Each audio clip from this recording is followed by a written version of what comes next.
Alrighty.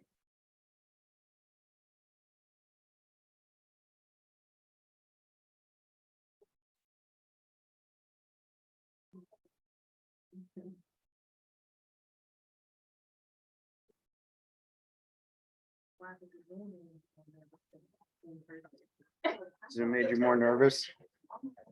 Felt relieved when it's okay. I can be in person, but they don't. Because I can hide my hands like if I'm nervous. Yeah, that was a good plus. But yeah, I was nervous every day. I was nervous. Doing an interview at the table, like just playing with pens and stuff, like trying to calm myself down. I was really nervous. There's stuff behind it. So I think I got it. All right. So our major abdominal aortic branches. So we're going to go over each one a little further in depth. All right. So celiac artery or celiac trunk or celiac axis. So this is the most cephalic branch, meaning it's the most superior towards the head. It then rises off the anterior aortic surface. So this celiac artery trifurcates. So it has three major branches or three vessels that it branches into. Our common hepatic artery, splenic artery, and that left gastric artery. In terms of ultrasound, the two that we most commonly image are going to be our common hepatic and splenic artery.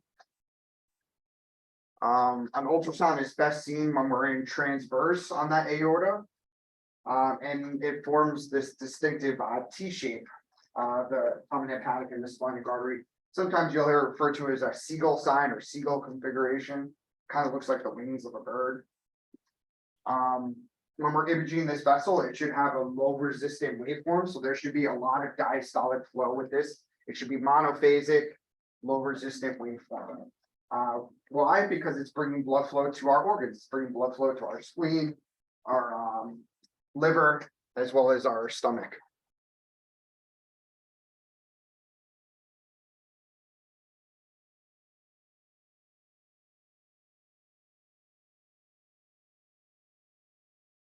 There you can see another picture of our celiac axis. So we're in transverse, aorta is a circle.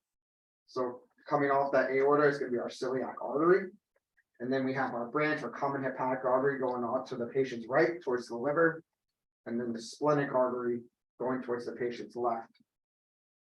It's a little piece of the splenic vein, IVC. So each person is going to look a little bit different in their presentation, but it does have the appearance kind of a bird wings or that seagull sign. And if you were to Doppler now, that vessel, celiac artery, you can see a whole lot of diastolic flow. So this is a low resistant waveform with a lot of diastolic flow.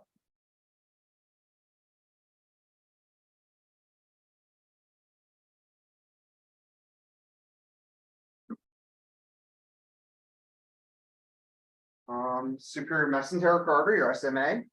This one also arises from the anterior surface of that abdominal aorta. Supplies the jejunum, ilium, cecum, ascending colon, the proximal 2/3 of the transverse colon, portion of the duodenum, and the pancreatic head. So kind of think of it as the whole right side and middle of your gut and your intestines.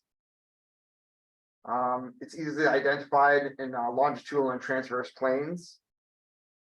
The reason it's easily identified is because it has this distinctive mantle of fat that surrounds the SMA and serves as a nice landmark.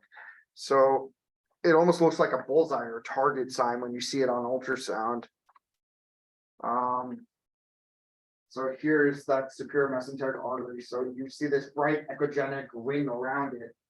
That's very distinctive when you're imaging. So that vessel is very easy to identify when you're on ultrasound.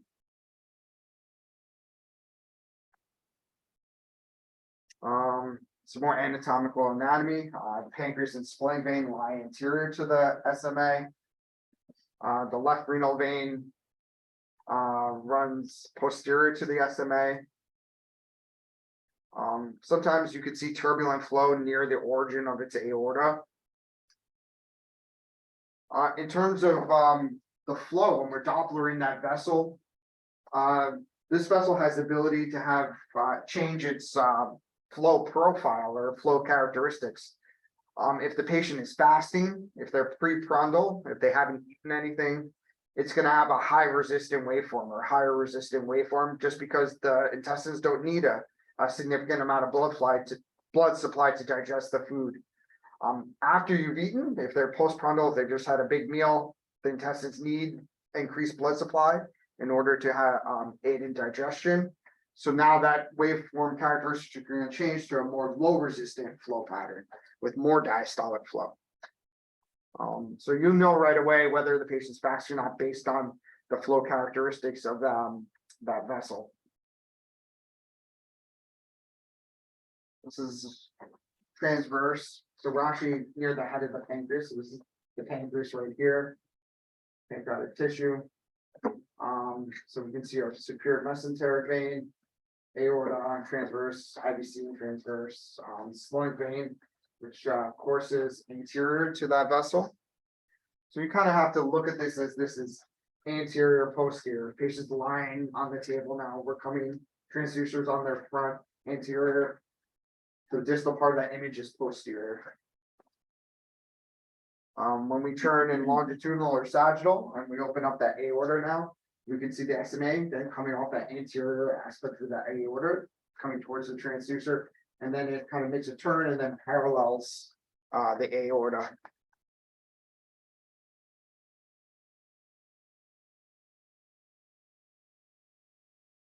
So here you can see the difference, between a patient who has been fasting, their MPO. They have much less diastolic flow, so you're either getting some triphasic waveform there. Whereas someone who's just eaten, they have much more significant diastolic flow, so it's a more lower resistant waveform.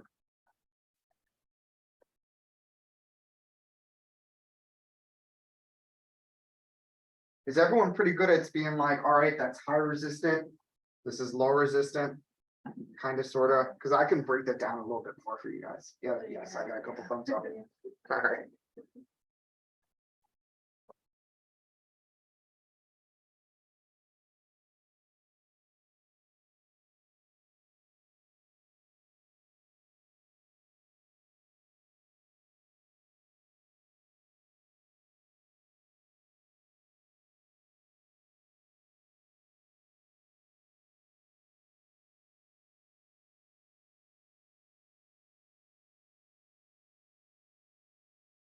All right, so when we talk about high resistance and low resistance, think of it kind of as a force pushing back against the blood.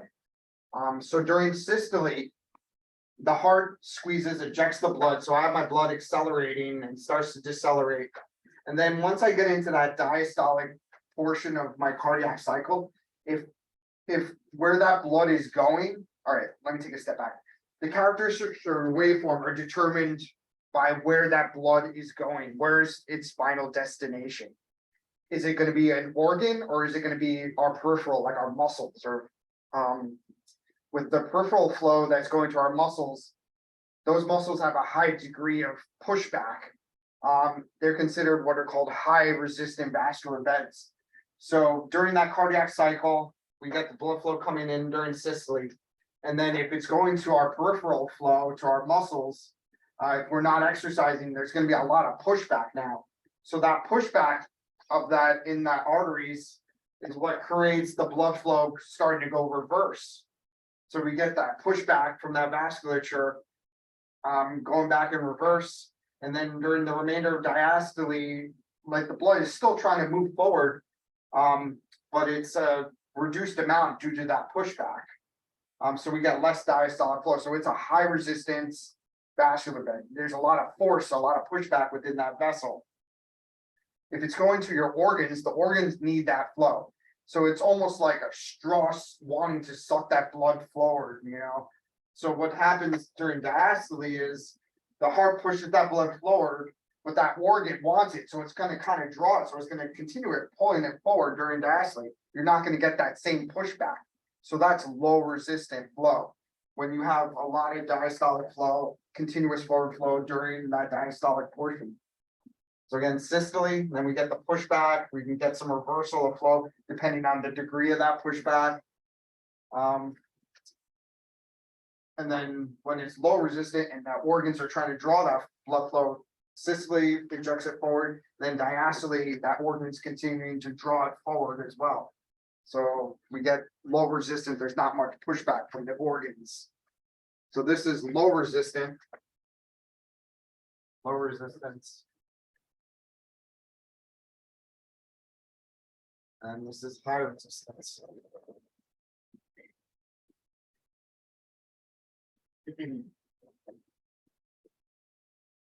So we're really looking at what's going on, during our diastolic period to determine how much flow or to see what's going on.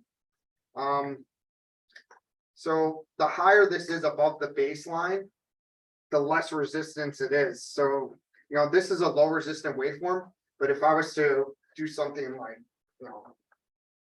this during diastole, that's much lower resistance than something that came down to here. So now all this is diastolic flow below the curve.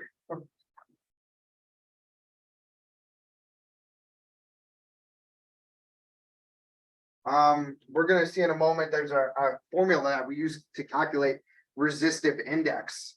It's our peak systolic velocity minus our end diastolic velocity divided by that peak systolic velocity. So it'll make more sense like when I throw it into the equation to understand that it's really all about that diastolic flow when we're talking about. Yeah. So when it goes below the baseline, that's indicative of like so going backwards. Yes, flow going backwards. Yeah, it actually reverses for a brief moment.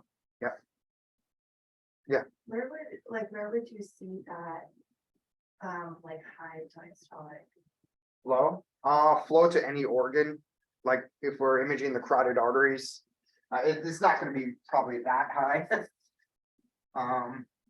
But it would be something probably like that, our waveforms will look something like that. So going to any organ, liver, kidneys, brain. If you saw that one that you just had, if you saw that would. Oh, like No, all the like up that high. that high. That would be good. I don't know. Yeah, I mean that would be a lot of diastolic flow. Okay. I've personally never seen an RI like lower than probably 0.5, 0.4. So like, just for instance, like if this was 100 centimeters per second, so the formula for RI is peak systolic velocity minus end diastolic velocity divided by this peak systolic velocity. So if I used 100 and then used like this was 50. So 100 minus 50 is 50 divided by 100 would give me 0.5. But like to have something up here, this would be like 80. Like if my end diastolic velocity was good. I don't know. No, that wouldn't even. I don't even think that would ever happen. That'd be just like continuously like hemorrhaging all this flow, like no pushback. Like every bed like has to have a little bit of resistance because we have to slow that blood down in order to get to that capillary level. So like you need a little pushback. So for the blood to just flow freely in the artery, that's not a good thing either,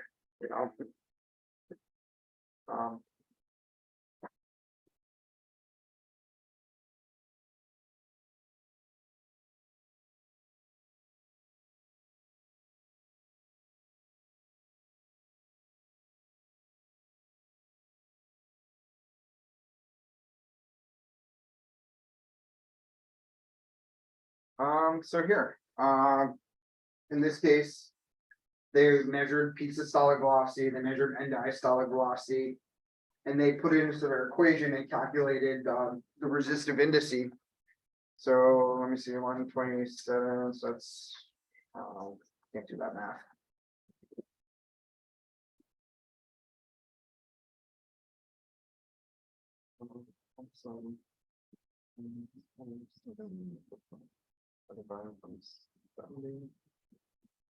Yeah, 0.84. So this is their RI. And that's after you measured it with the machine and then the machine produces that The picture machine for you? produces it, yeah, That's- spits it out for you. The first one's the second one's and. Yeah, so this is peak systolic velocity, this is your end diastolic velocity. Will it always be measured in those units? Centimeters per second. That one with this line? Yeah. A Um, baseline or yep. is it sometimes changes? It could be meters per second, usually in vascular it's centimeters per second. Depending on what you're standing. Yeah. Well, probably once you're in the area. Maybe the last thing that's what it is, and it's really now. Oh, okay. Did it real quick. I could say don't. This.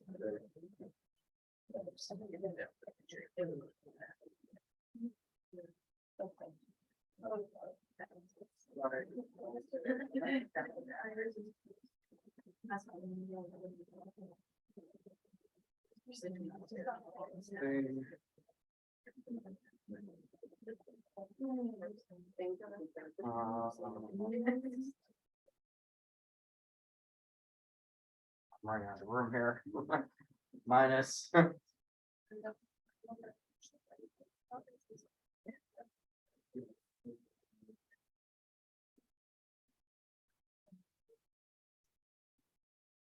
Diastolic velocity.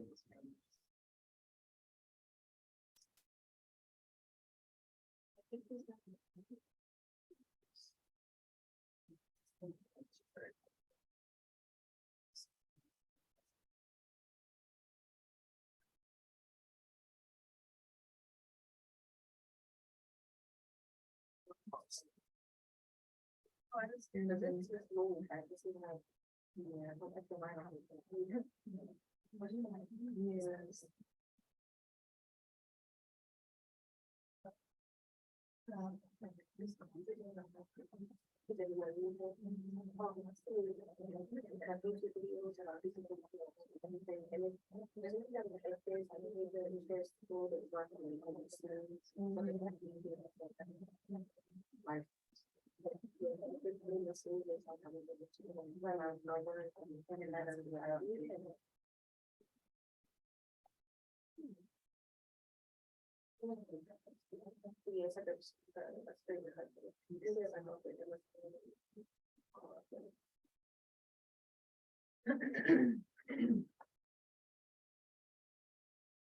So. The resistive indice range is always going to be somewhere between 0 and 1. So any RI that you calculate has to be between 0 and 1.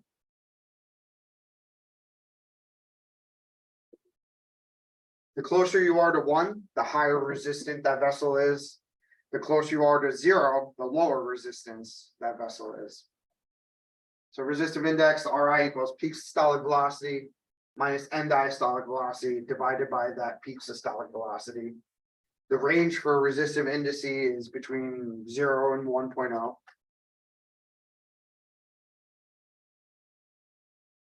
Let me see if I can. Get this one.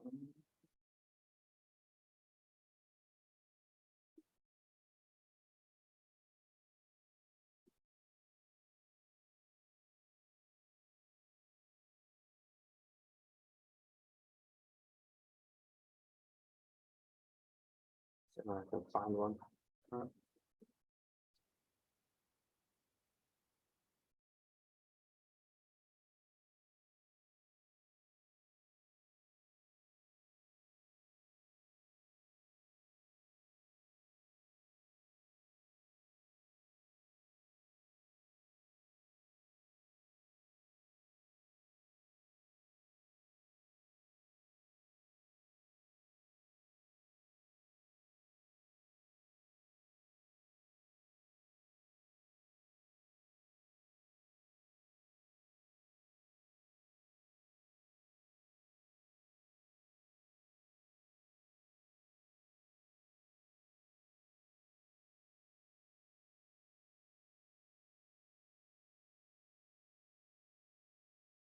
For this one.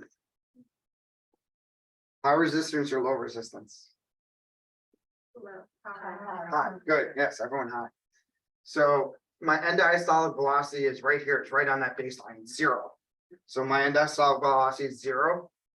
Anytime you have a vessel that has no, their end diastolic velocity is gonna be 0, the RI is automatically 1. You don't even have to bother doing math. If you put that into your equation, so whatever the peak systolic is, we'll just say this is, 200. If you just put it into your RI equation, 200 minus 0 divided by 200 is going to give you 1.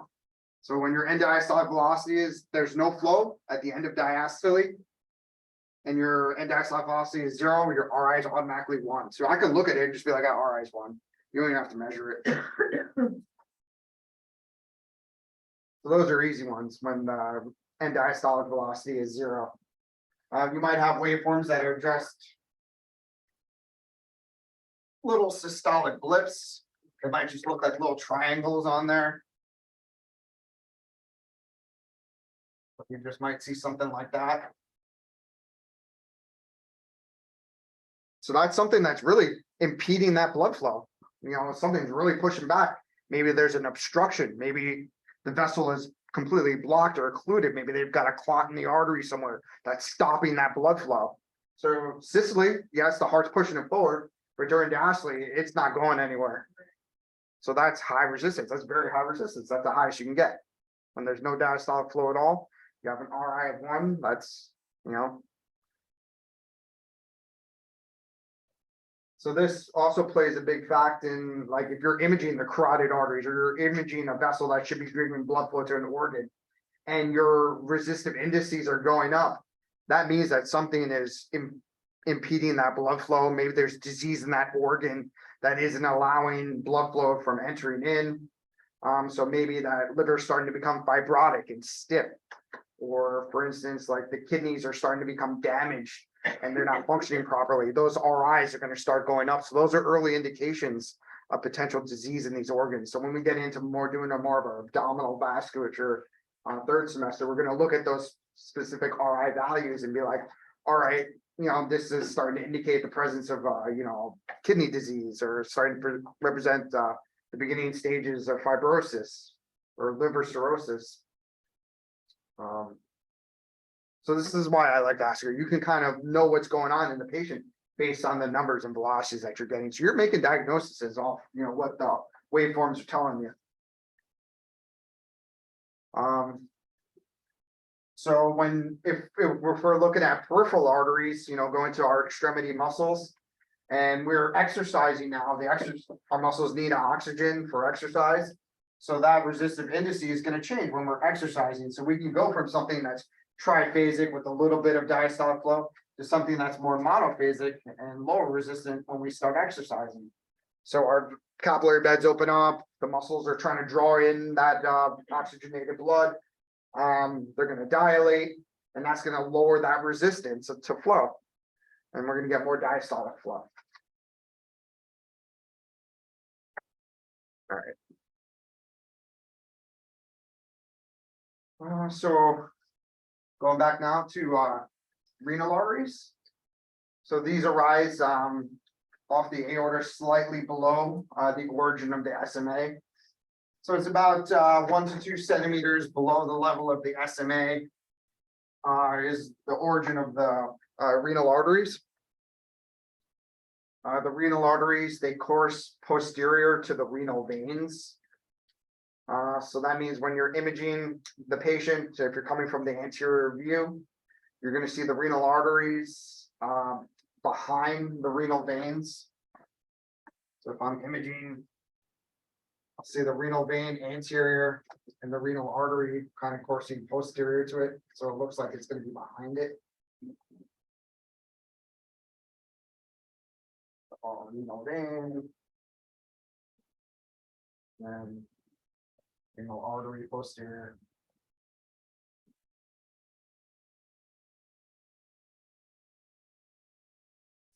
Get back to your aorta.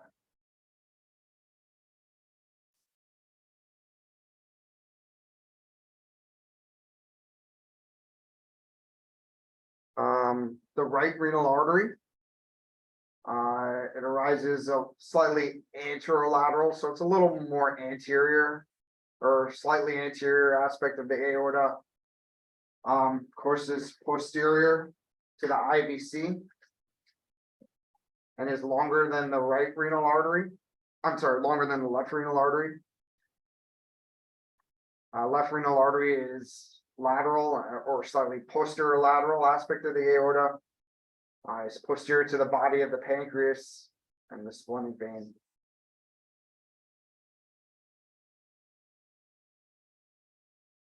When we talk about the main renal arteries branch once we get within the kidney. So the main renal artery branches into the segmental arteries. So within the kidney, we have anterior and posterior divisions. Those segmental arteries then branch into the interlobar. The interlobar become the arcuate. And then the arcuate arteries then branch into the interlobular arteries within the kidneys.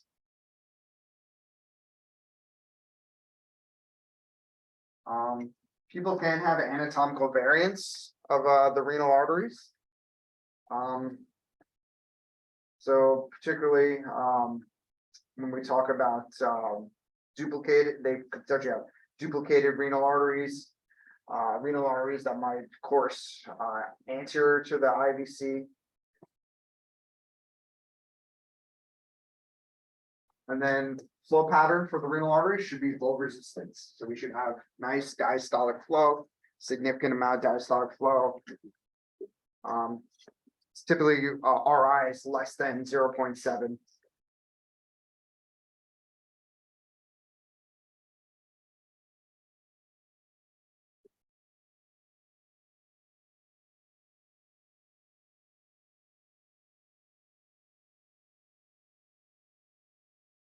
So this is just a diagram showing how the right renal artery courses posterior or behind the inferior vena cava. So if you kind of just think about it logically, you're lying there. The right renal artery is going to be longer in length than the left because the aorta is on the patient's left. So it's got to, cross midline and get over to that right kidney. So just by, normal anatomic location of where the organs are, that right renal artery should be longer than the left. So left renal artery is shorter because the aorta is on the left side of the body, left kidney's on the left side of the body, so it's got a shorter distance to travel.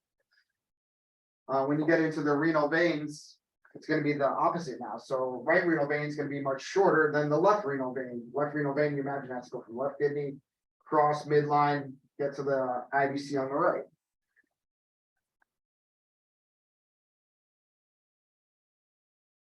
So would you be able to see the right kidney from the anterior, or would you have to do the ultrasound from the posterior? Oh, no, you can see from anterior, yeah, and you can come coronal from the side as well. Adults, typically, we don't come from posterior, from prone position. Pediatrics, they like to get a couple of images prone. The measurements are a little more accurate coming from back there, but even a kid, yeah, well, absolutely, yeah. Liver, so the kidney sits posterior to the liver. Liver is nice and vascular, so sound waves pass really nicely through the liver. So the liver we consider an acoustic window to actually be able to visualize the kidneys. So we can utilize the liver to our benefit. On the left side, we have the spleen. Spleen is also very vascular, full of blood, so we can use that as a nice window to see the left kidney as well.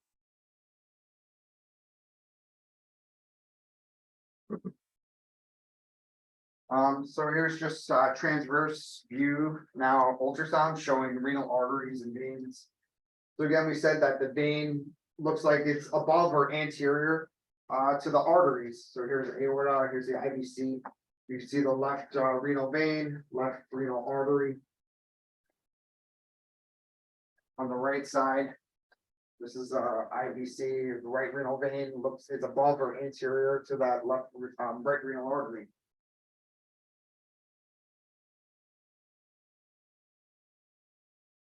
So the veins are anterior or above the arteries. Arteries are posterior, veins are anterior.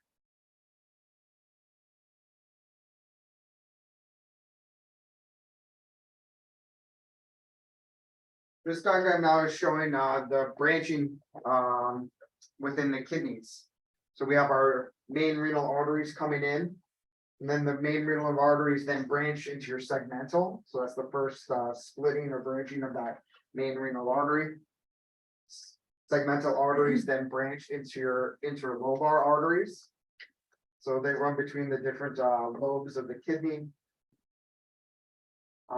The interlobar arteries then branch into your arcuates, which sit on the tops of the pyramids. So when you get into renal ultrasound, DMS students, this is where the filtration occurs within those pyramids. And then those arcuate arteries then branch into smaller interlobular arteries that are in the cortex of the kidney. It's that peripheral.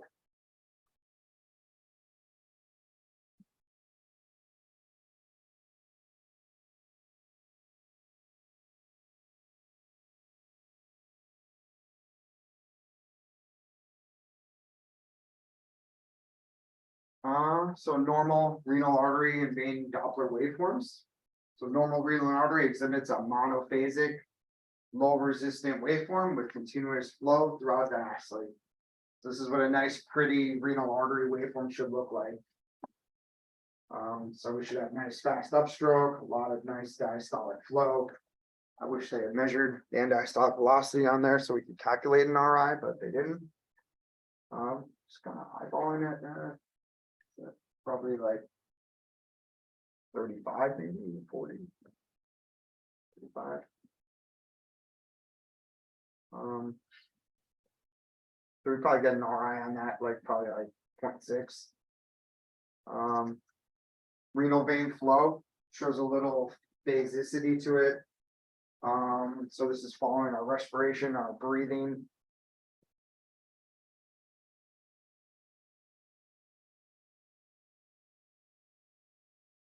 So this is just showing a patient now, so a little hard to make out, but this is the patient's kidney. And we can see multiple renal arteries, so this would be an anatomical variant. Patient has multiple renal arteries going to that kidney.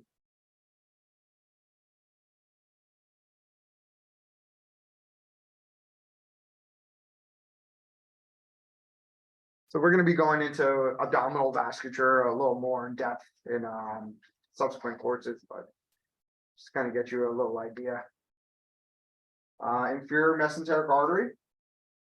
So this lies midway between the renal arteries and that aortic bifurcation.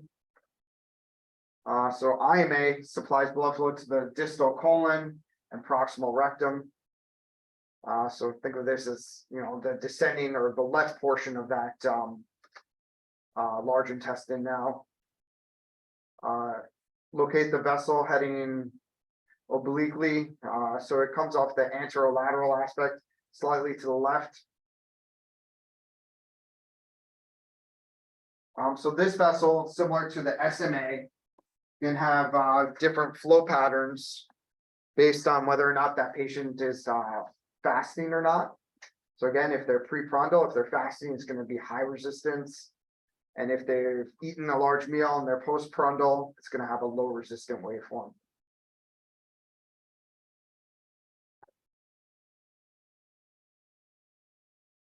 This vessel is much more difficult to image than the SMA. It doesn't have that nice echogenic mantle of fat that makes the SMA very distinguishable.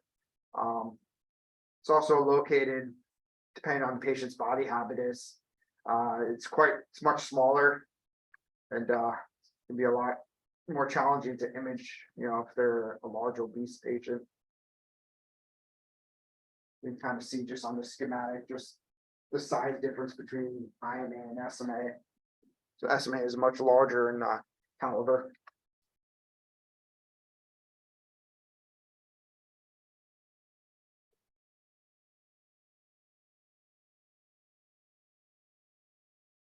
This was a transverse view now, so we're distal on that aorta. Here's aorta, IVC now. So IVC to the right, aorta to the left. Your SMA is that little circle that's anterior to the left of that aorta. So when we get in lab, third semester of vascular, we're going to actually be imaging this. This is going to be one of the protocols We're gonna look at all the mesenteric arteries and imaging these guys.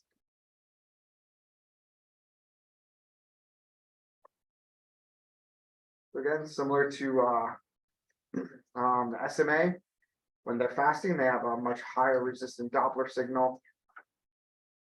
The normal high resistant Doppler signal, or fasting patient.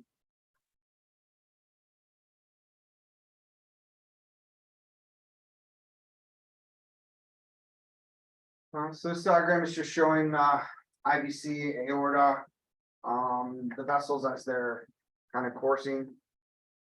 So you can see left right renal artery, just coursing posterior to the IVC.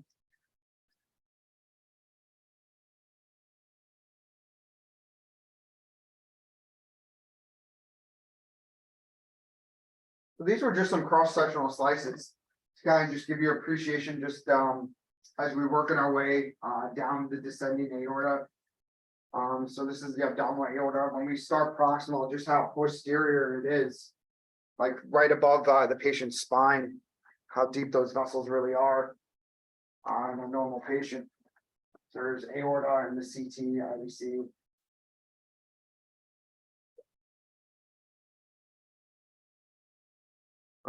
As we start moving down, we're getting towards the celiac trunk. You can see they're starting to move a little more anterior now.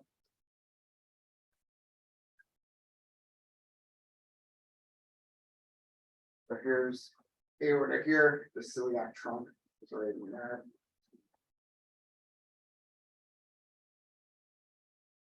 SMA, same thing, so it's aorta with the SMA coming off the anterior aorta.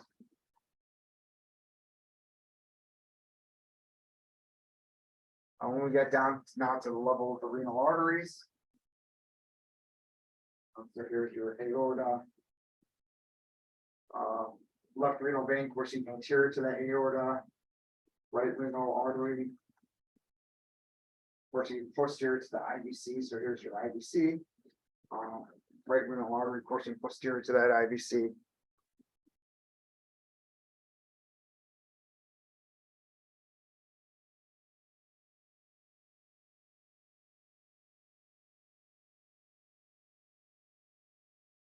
And then we get down towards the aortic bifurcation.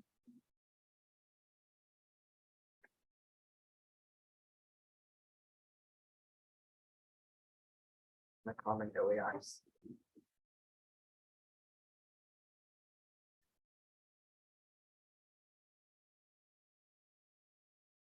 So this is an angiogram.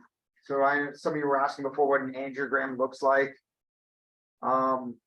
This is when we inject contrast and under X-ray guidance or fluoroscopy, we are able to get a nice imaging or mapping of all our vasculature and our vessels. So we can see a lot of detail. We can see a lot of the branches of our vessels, even the smaller vessels when we do an angiogram. This is an invasive procedure. You know, we have to introduce contrast into the patient. They're under an X-ray, so there's radiation involved. So, you know, this might not always be the first choice, particularly if patients have compromise to their kidneys, they can't get the contrast.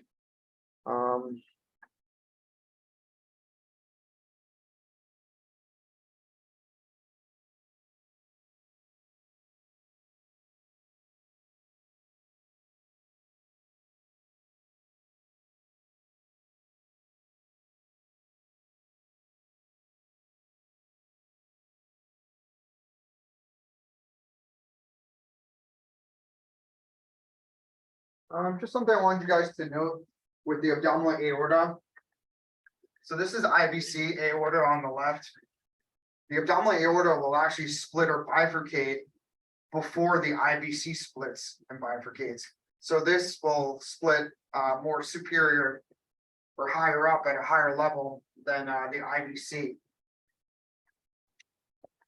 We're going to learn once we get into venous study, there's a condition where this right common iliac vein can actually be compressed by this left common iliac artery, and create a condition called May-Thurner syndrome, where patients can wind up with DVT or clot as a result of compression of that vessel. So there is this crossing over of those vessels where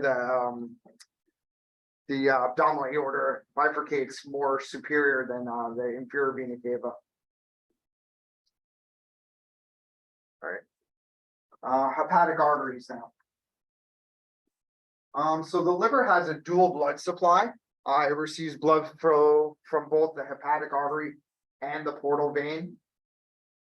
The hepatic artery supplies oxygen-rich blood, and it comprises about 75%, 20% of the liver blood supply. So the majority of the blood that goes to the liver actually comes from the portal vein. So 80% of the blood supply going to the liver comes from that portal vein. The portal vein supplies nutrient-rich blood from the digestive system. So oxygenated blood comes from the hepatic artery. Nutrient-rich blood comes from the digestive system, comes through via the portal vein. The hepatic artery. So when we go back to that celiac axis, we said we have the common hepatic artery. The common hepatic artery will branch into our gastroduodenal artery, and then the proper hepatic artery, which is the one that ultimately goes to the liver. Hepatic artery is pulsatile with low resistant flow. This term hepatopedal, if you kind of break it down, you can see hepatic, meaning liver, and then pedal, it means towards. So there's going to be two terms that Jen is going to be quizzing you folks on, hepatopedal and hepatofugal. So pedal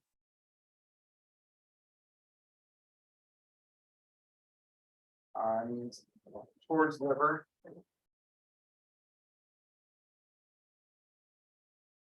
Blood flow towards liver.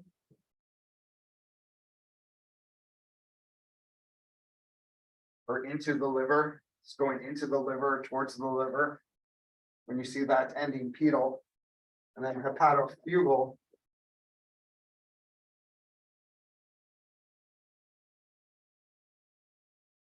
is blood flowing away from the liver. Blood flow away from liver.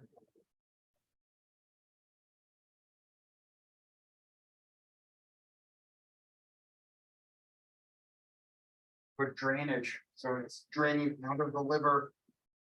It's blood flow away from the liver. So that refers to direction, hepatofugal and hepatopedal. The pedal is towards. I think what Jen used to remember that as like I pedaled towards something. She like did this thing with like a bicycle to help memorize it. And then fugal is when it's flowing away from the liver. The reason those terms are very important is when we start imaging the main portal vein and we're looking at patients that have cirrhosis of the liver, that direction of blood flow will actually reverse when the patients start becoming cirrhotic. So it's a condition called portal hypertension. Their liver is becoming scarred, stiff, and cirrhotic or fibrotic. That blood flow starts reversing in that portal vein, and the liver is basically starting to shrivel up, it's starting to die. So we have to image the main portal vein, take velocity and Doppler measurements, show that it has proper flow direction, proper flow characteristics, or otherwise, that patient could be, cirrhotic at that point and maybe candidate for liver transplant, or, we might have to put in some sort of what's called a tip shunt to try and relieve some of the pressure on that portal vein to try and encourage flow to that liver. So there's different procedures we're going to learn. In terms of flow for the main portal vein, so it's going to be monophasic, low velocity flow. It should be hepatopedal towards the liver. And flow will increase if the patient has eaten postprandially.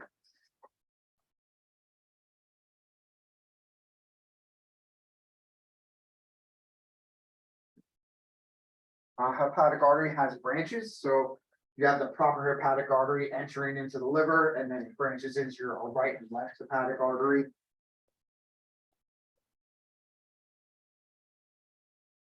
We can see celiac axis. You have the common hepatic artery then branches into your proper hepatic and gastroduodenal artery, or GDA.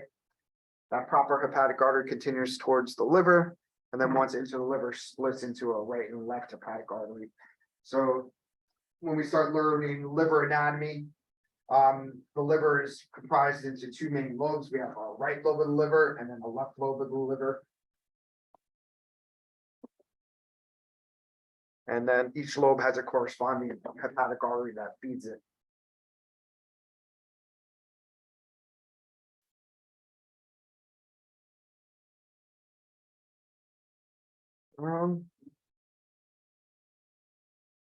So here we can see, so this is more of a transverse view. We can see our hepatic artery and main portal vein.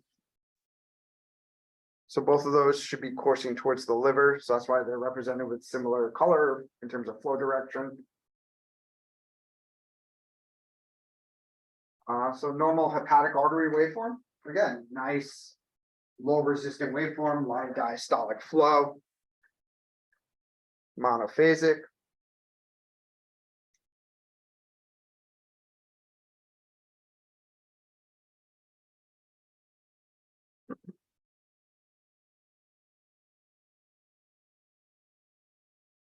So portal vein anatomy. So with the portal vein, so the portal vein is comprised of the splenic vein and the superior mesenteric vein coming together. So these two vessels, we have drainage from the spleen. We have the superior mesenteric vein, which is draining our gut or digestive system. They come together, form the main portal vein, which then courses into the liver. So we have splenic vein, superior mesenteric vein converging. So the area where they converge is referred to as the portosplenal confluence. They converge together, form the main portal vein. Main portal vein enters into the liver at what's called the porta hepatis. That's where the vessels enter and exit the liver. So that main portal vein courses into the liver and then branches into your right and left portal veins.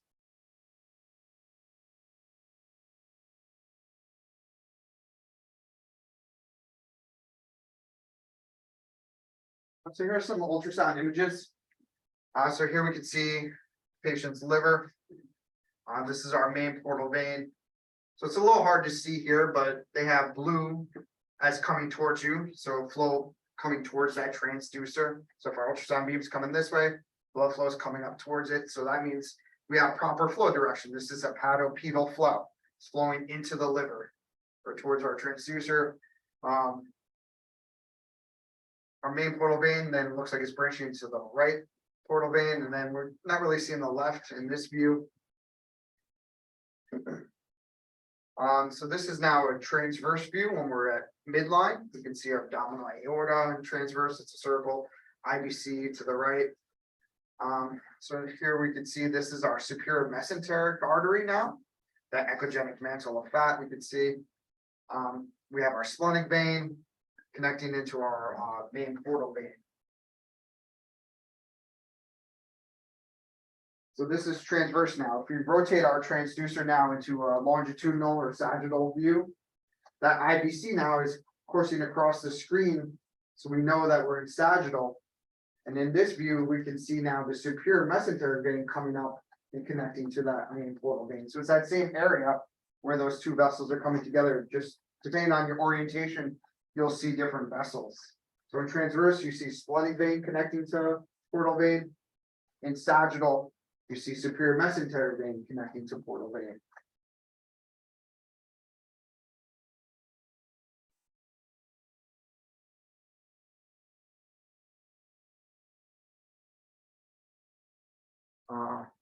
Hepatic veins. So now the hepatic veins, these are the drainage system for the liver when we're talking about liver vasculature. So hepatic veins will have hepatobugal flow. So this is flow away from the liver or out of the liver, the drainage. In terms of hepatic veins, we have a right, middle, and left hepatic veins. The hepatic veins help to divide, again, the liver into various segments as well. Hepatic veins have a systolic and diastolic shape. It's almost a W-shaped waveform.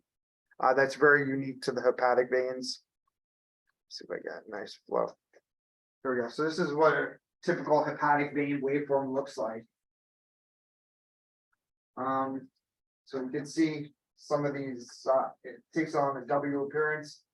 We typically get a period of flow reversal. And that's due to atrial contraction, pushing some blood flow back out of the IVC or back down the IVC during atrial contraction. So when you see those W's, hepatic veins.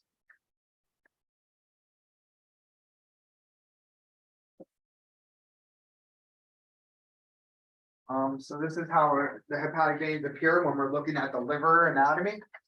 So all these vessels are kind of converging and draining into the IVC. So everything is kind of flowing in this direction up towards that IVC.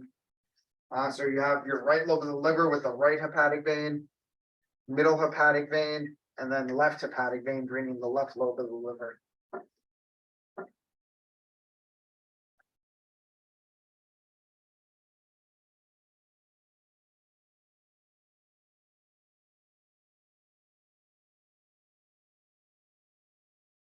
So on ultrasound, we best image the hepatic veins in transverse. So this is that funny sign that it's commonly referred to. So we have our IVC in transverse, and then left and middle hepatic veins draining in. Right hepatic vein, we're seeing a little piece of it, but right hepatic vein courses out that way. This image, we've rotated our transducer into sagittal. So our IVC is coursing that way, and we can see the right hepatic vein draining into it. So again, once we get into imaging abdominal vasculature, particularly the DMS students, when you start imaging the liver, hepatic veins is going to be a standard image that you have to get on every exam. So you're going to be acquiring this in 2D in color. When we get into the vascular portion of it, we actually have to Doppler the hepatic vessels. We'll learn different tricks in order to be able to acquire the images, different windows that we go to acquire them. Again, I just want you to recognize hepatic waveforms, hepatic vein waveforms, hepatic artery waveforms, recognize what that looks like.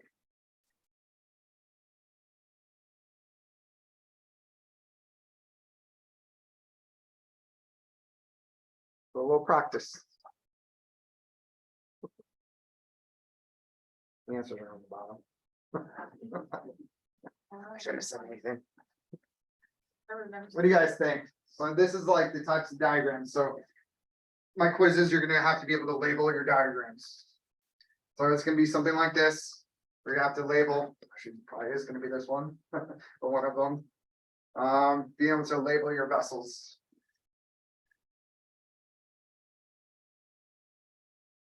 No, yes, not yet. Little study. We can start number one. We got our celiac artery or celiac trunk, celiac axis. That branches into, so going to the left, splenic artery. So 6 is splenic artery, 7 common hepatic artery.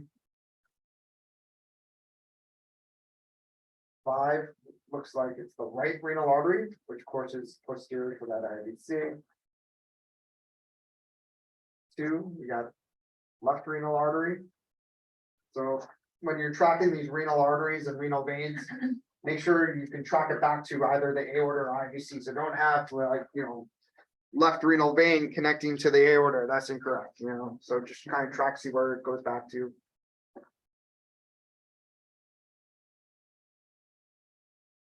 So 8 looks like it is the left renal vein.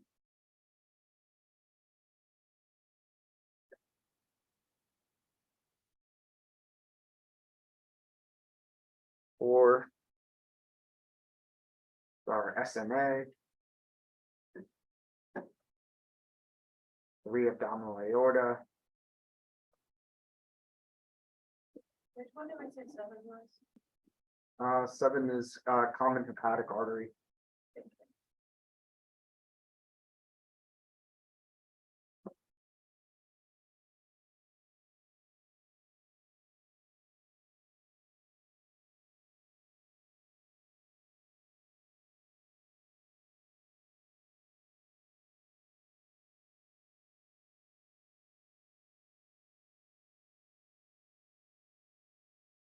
At the bottom when they split, are those the area?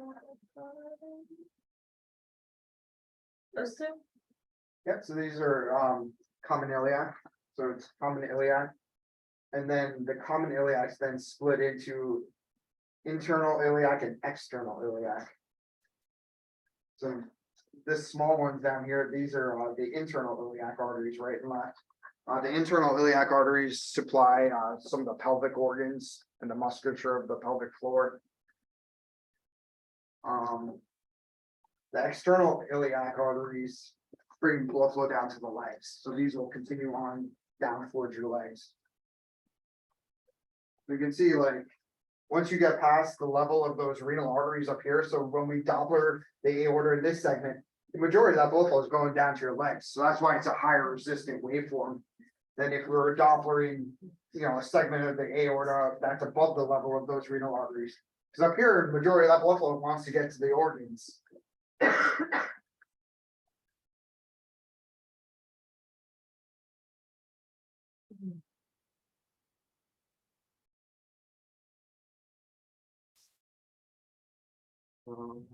Let me leave it up, or it's okay. All right, peripheral arterial anatomy.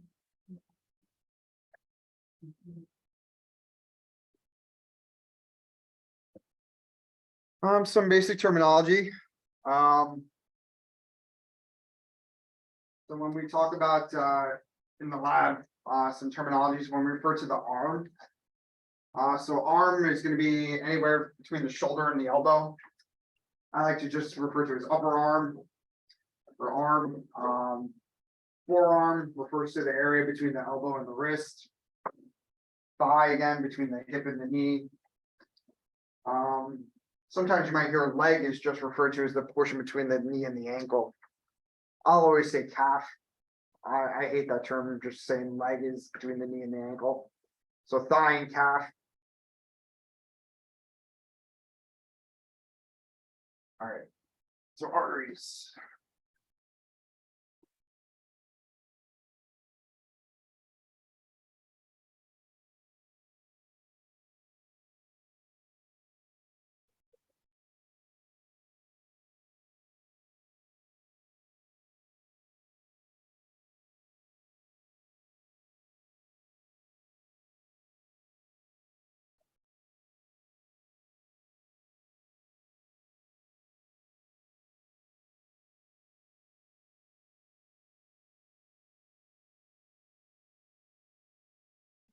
And the worst. Third grader. Not even, it's like a first grader arm. Yeah, I'm known for my drawings. All right.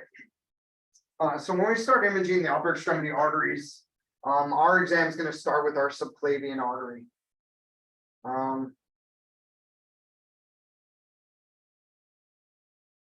So our subclavian artery begins at the aortic arch on the left. On the right, it begins with at the innominate artery. So we're going to go into our central anatomy a little bit and go over that aortic arch, but I'm just going to kind of do the right side. So subclavian artery courses across, that interior portion of our chest. So think here and here, and ends at the thoracic outlet. So this is, I'm just going to abbreviate SA for subclavian artery.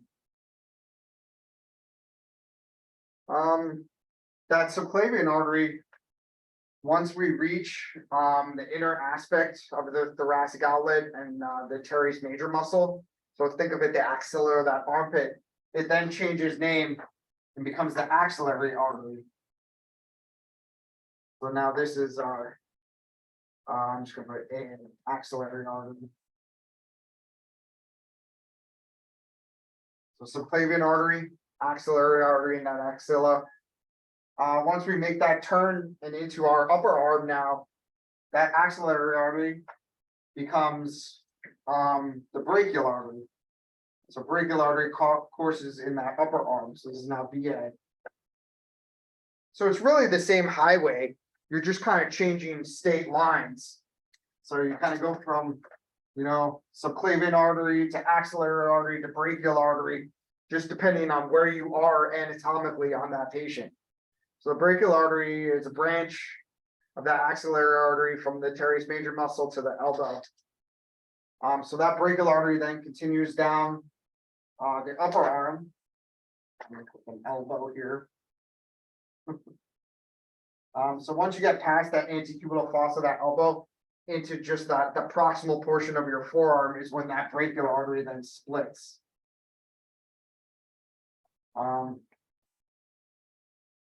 Brachial artery then splits into your radial and ulnar arteries. Radial artery courses along the thumb side of the aspect of the arm or the hand. Ulnar artery courses along the pinky aspect. I always remembered PU for pinky ulnar. You do have a vessel that courses in between the two, and that's called the interosseous artery. So there's a third one actually that courses in between the two of them. It's typically a branch off that ulnar. Small little branch. Sometimes you image it, sometimes you don't. Or you're able to see it, sometimes you don't.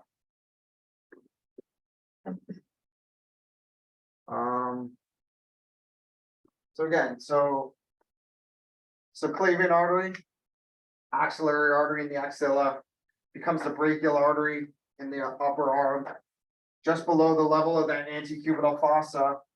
So if this is your elbow area here, it branches then into your radial, which goes along the thumb aspect. So you also have to remember anatomical position. So with the anatomical position, your palms are facing forward. So radial artery is actually lateral and ulnar artery is technically medial, if you think proper anatomical position. So palms facing forward, radial is lateral, ulnar is medial. That's where it says ulnar artery courses along the medial aspect or medial side of that forearm.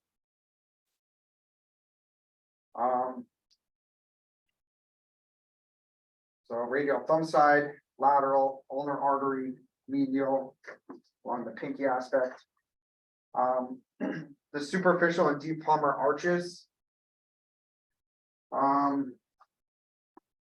So the superficial palmar arch is an extension of the ulnar artery. The deep palmar arch is the extension of the radial artery.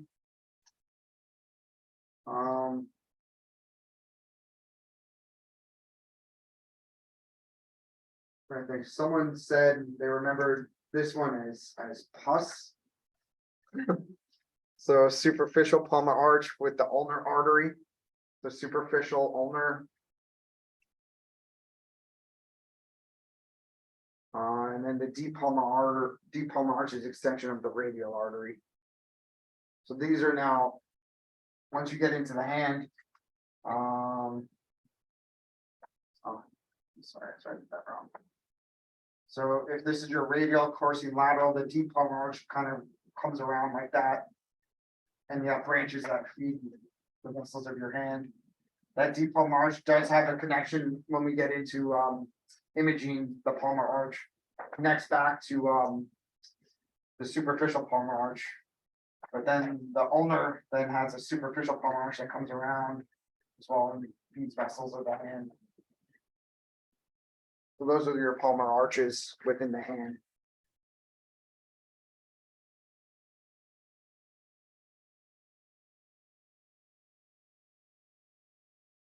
This is just an image showing the thoracic outlet.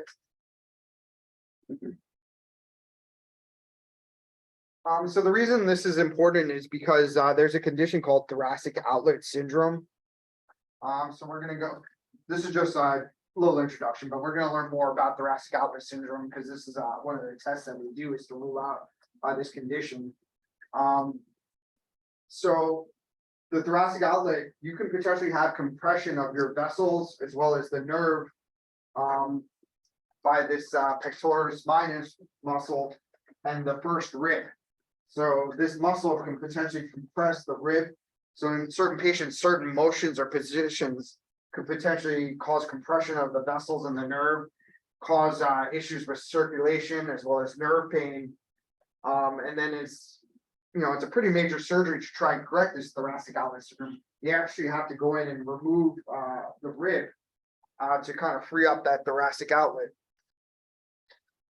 Yeah, so it's a major surgery. But we're going to learn how to potentially test for the presence of thoracic outlet syndrome. So here you have a nice diagram. And so now this is on the left, left side.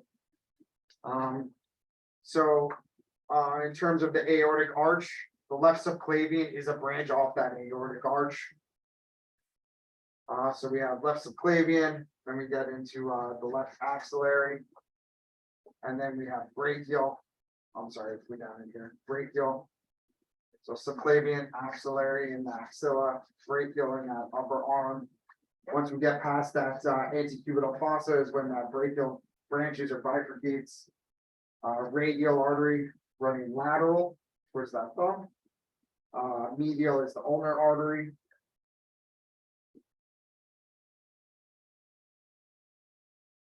I don't expect you to memorize like metacarpal arteries, proper digital arteries. No, you don't need to know any of that.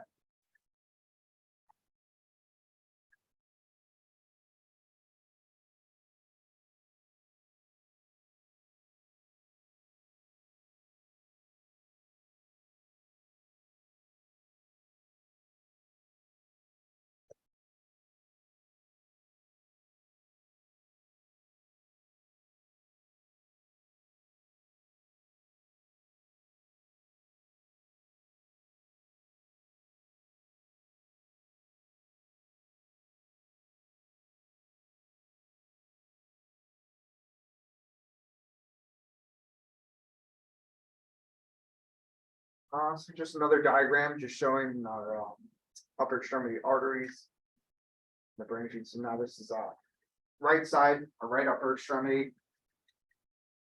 So on this side, subclavian artery is a branch off the innominate artery. So innominate is the first branch off that thoracic aorta or aortic arch. So innominate comes up, branches into our subclavian, and right comes broadened.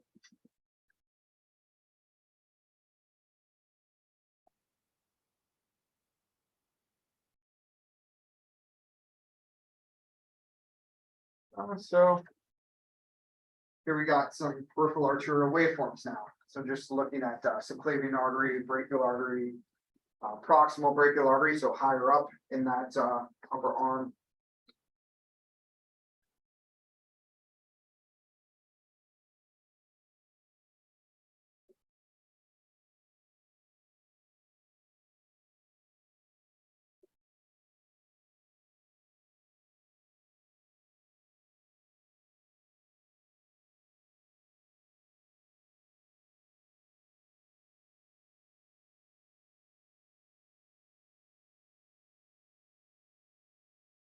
Something I also wanted to mention is some relational anatomy. So in terms of the arterial system, the heart is our home. So everything is originating from the heart. When we want to talk about proximal and distal, we use the relationship to the heart. So for instance, things that are closer to the heart are considered more proximal. Vessels that are further away from the heart are considered more distal. But we can compare vessels like subclavian and brachial. So we would say the subclavian artery is proximal to the brachial artery, or brachial artery is distal to the subclavian artery. Or if we compare axillary and brachial, the brachial artery is distal to the axillary artery. axillary artery is proximal to ulnar artery, radial artery. Or distal to, I'm sorry, axillary artery is proximal to, ulnar artery. Within segments, we could say like brachial artery. This would be more proximal brachial artery, mid brachial artery, distal brachial artery. So we can break down the artery itself into segments, proximal, mid, and distal. So again, the closer to the heart is more proximal, the further from the heart is the more distal segment. So for example, this would be proximal subclavian artery, distal subclavian artery. You guys good with that? Proximal? Yeah. So when you're looking at it through the ultrasound, is there a way to tell when that AA goes into the VA? Like, how do you know when exactly it's starts? Where exactly it is? Yeah. That's a little bit tricky. If you're able to actually see that teres major muscle, no one's really gonna like fault you. Like when we start imaging, like you're gonna go to segments. So wherever it is on the part of the body. Yeah, you're gonna kind of pick it up. So when you start, like, say you have to image brachial artery, you're just gonna come into the forearm. You're gonna come up as high in the forearm where you could see it. There's gonna be segments of the vessel where you're not gonna be able to see the entirety of it. It's gonna cross behind muscle. It's gonna cross behind bone, particularly the ribs. So you're gonna get shadowing from your clavicle. So there's gonna be segments of the vessel that you may not be able to see. Okay. So you're just gonna do your best to try and image the segments of the vessels that you're able to visualize. Okay. The radiologist wants essentially they just want to be able to tell, like, are you here in the brachial artery here or down here? Okay. So prox, mid, distal brachial artery. Okay. When you're in the axilla, you're in the axillary, you're there, the axillary, you're really not doing proximate distal. Subclavian, you might do proximate distal for subclavian because that's a longer segment. So same thing, you'll go as proximal as you can. Try and see where it comes off that innominate artery. That would be your proximal segment, and you'll slide a little more. It also depends on patient's body habits. Like someone like me compared to someone like LeBron James, it's gonna have a huge subclavian artery where I'm gonna have some pretty small and teeny, So like you're barely moving your probe. I'll be doing this on an infant, for instance. My probe, I'll see the entire thing. Like I'm not even moving. I see the whole vessel there. So you're just prox, mid, distal, like it's a team,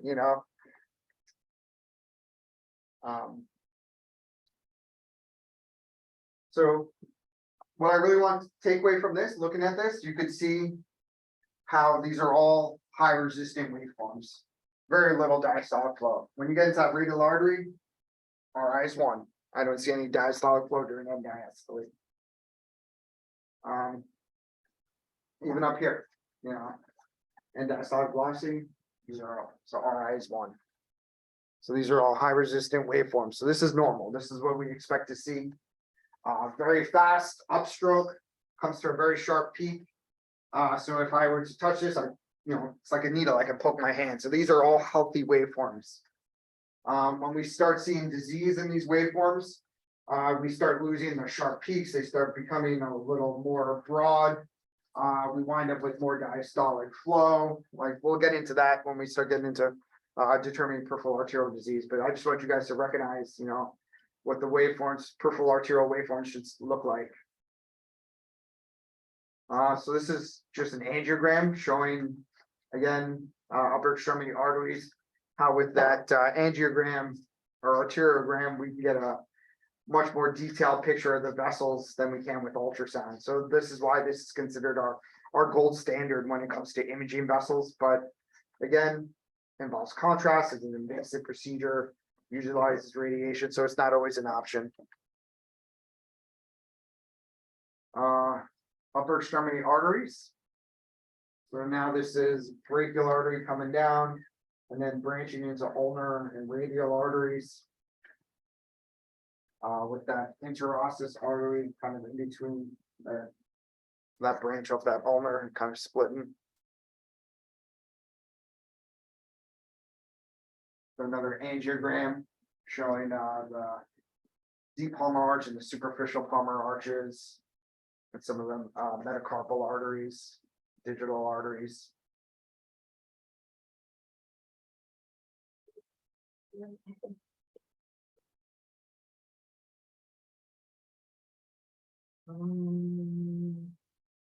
So there are anatomical variants that I said do exist. So this is just something that you always have to be cognizant of. So some of the more common ones would be involving the aortic arch and the great vessels. You can see anatomical variants within the arm and forearm. So for example, like a radial artery origin from the axillary artery. There might be early division of the brachial artery. So a high origin of that radial artery. There might be a duplicated brachial artery. I should get Andrew in here from our second year class. So his ulnar artery comes all the way up and like connects pretty much all the way up here. So he's got an anatomical variant. So he's in this 2 to 3% ulnar artery origin from the brachial axillary. So his ulnar artery comes like all the way up here. So we started scanning like day one and we're like, oh, he's got 2 arteries there. Okay, what's going on? So we thought maybe a duplicated brachial artery. And then one of them we just followed all the way down, all the way down, all the way down, all the way down. Yeah, so he was pretty cool. Little anomaly. And it was on both of his arms too. So it wasn't just one side. So at least he's got some symmetry.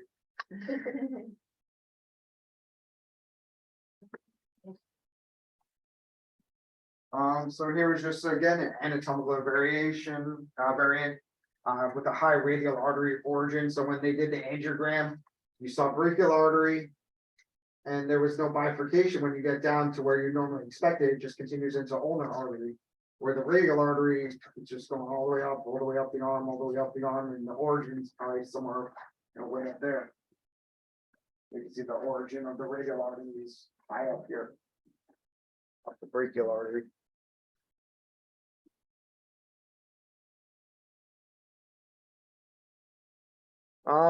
So there are collateral routes that do exist. So these collateral routes are way too small for us to really visualize on ultrasound.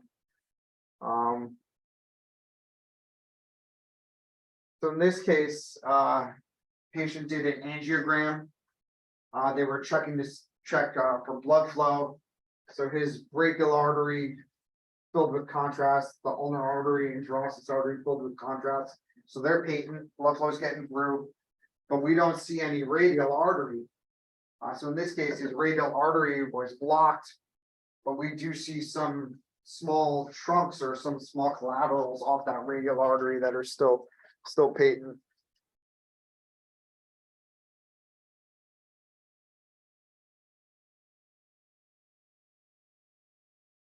All right.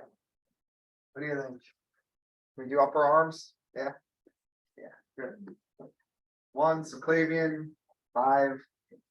Got your axillary, brachial artery, 3. 2 should be your radial, 4 ulnar. 9 is that interosseous artery.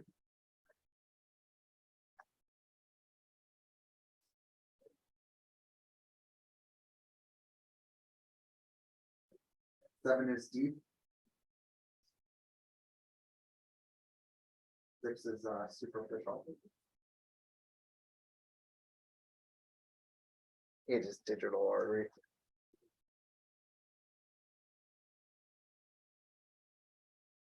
You guys have this one that has the labels on the bottom of it? No, it doesn't.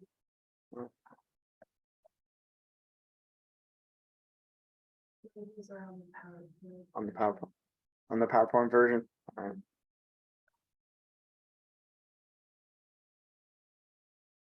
No, so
All right, so lower extremity arteries.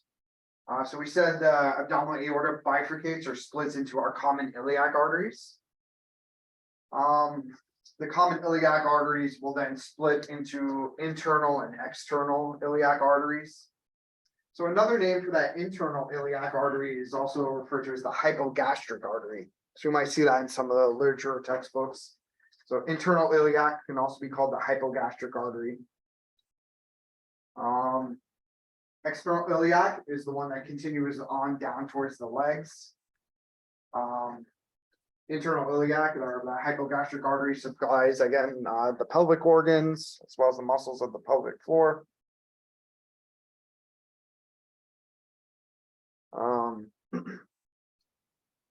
So common femoral artery, so that external iliac artery then becomes the common femoral artery.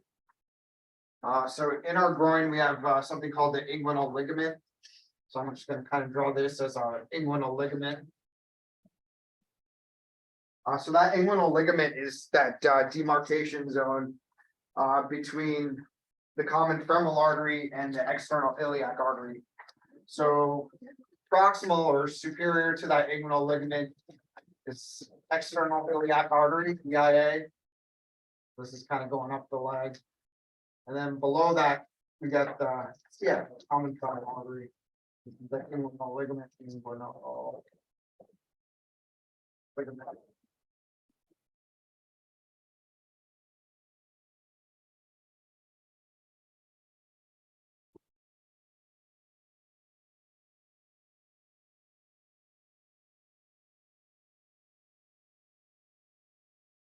So this is all in the groin. So this is all going to be high up, where we see this external iliac and common femoral artery.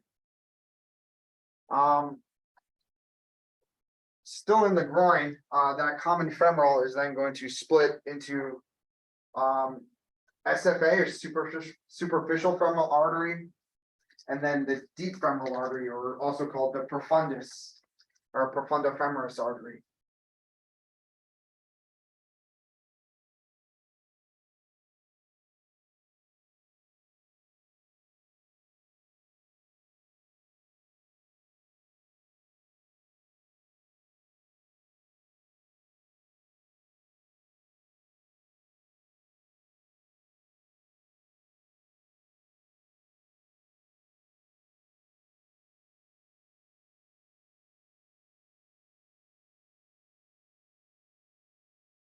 So that SFA, the superficial femoral artery, is the one that we follow primarily on ultrasound.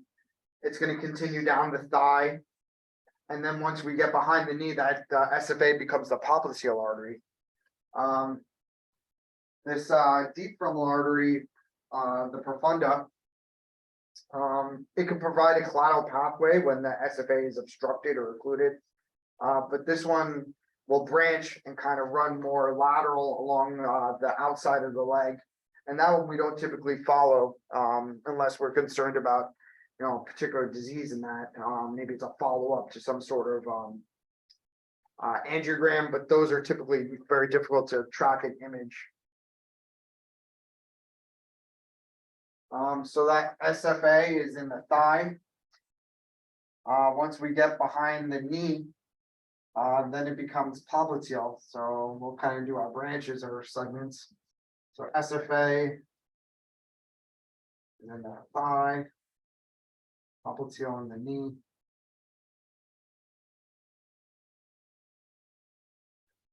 Okay. Superficial femoral artery. Popliteal behind the knee. So up. Okay. Common femoral artery is in the groin. Above that inguinal ligament is external iliac artery. So I kind of put a little branch here. This is that deep femoral artery, a profunda, DFA. So SFA courses posterior medially behind the knee to become the popliteal artery. That popliteal artery then bifurcates into the anterior tibial artery and the tibial peroneal trunk.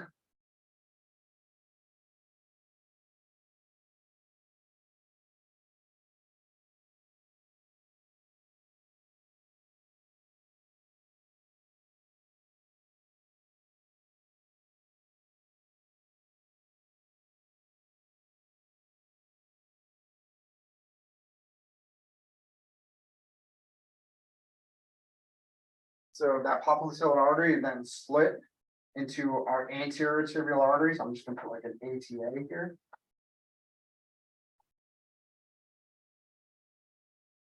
And then a small segment that we refer to as the tibial peroneal trunk.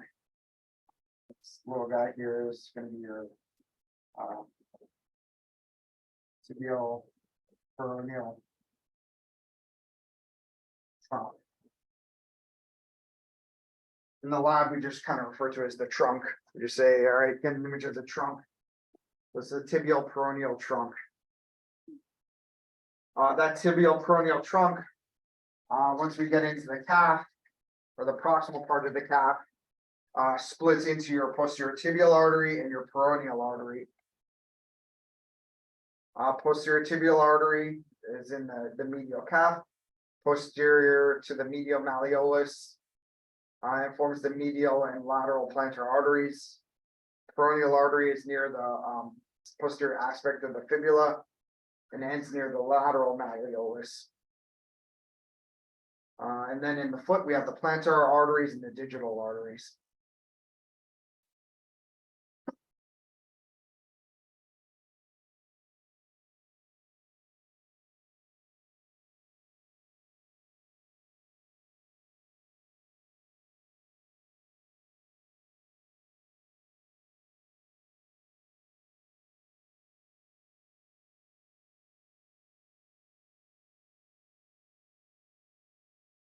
So in terms of anatomical position for these vessels in the calf, anterior tibial artery is going to be the most lateral.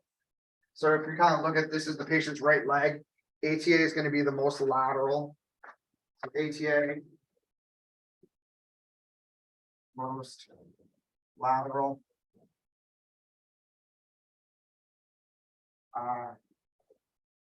PTA is going to be most medial.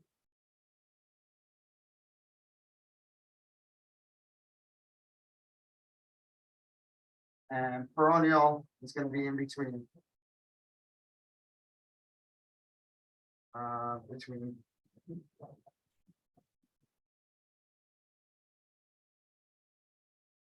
When we get in the lab and actually start scanning it, you'll actually be able to visualize, peroneal artery right along that fibula. You'll be able to see the bone in the fibula, and you can see the artery right there in the veins as well. So I just want you to know, anterior tibial artery is going to be most lateral. PTA is the most medial vessel. Peroneal is one in between. That's between those two. So just your drawing. ATA most lateral, PTA most medial, peroneal in between.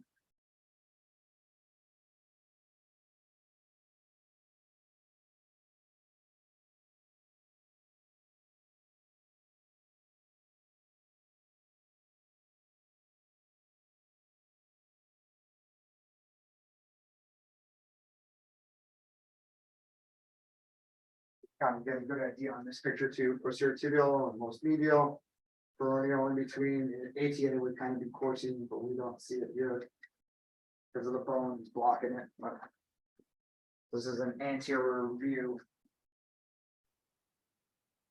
I'm sorry, posterior view. So anterior roots here.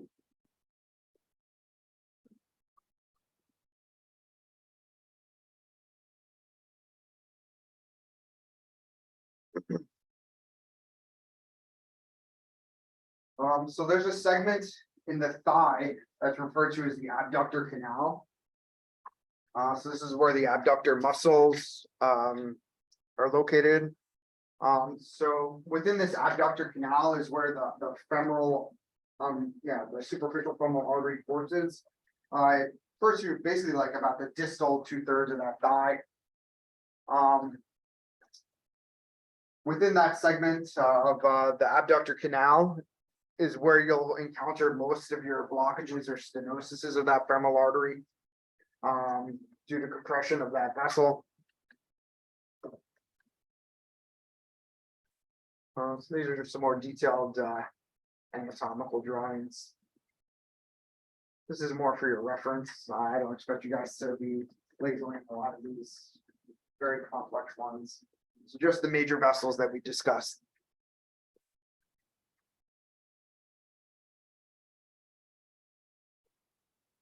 So here's some arterial waveforms. So external iliac, superficial femoral artery, deep femoral artery, dorsalis pedis artery. So this is on the top of the foot.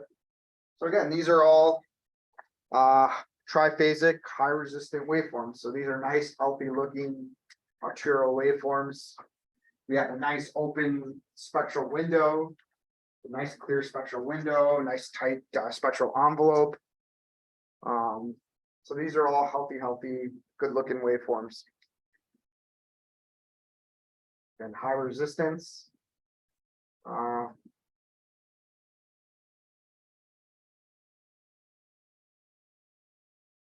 Just showing angiogram now for some of our leg vasculature.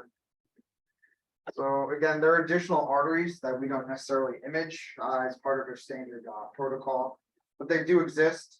So when we're imaging, particularly in the groin, we might be able to visualize that deep iliac circumflex or potentially the lateral femoral circumflex. So some of these guys are the medial femoral circumflex. So some of those vessels we could potentially see branching off the iliac or the common femoral arteries.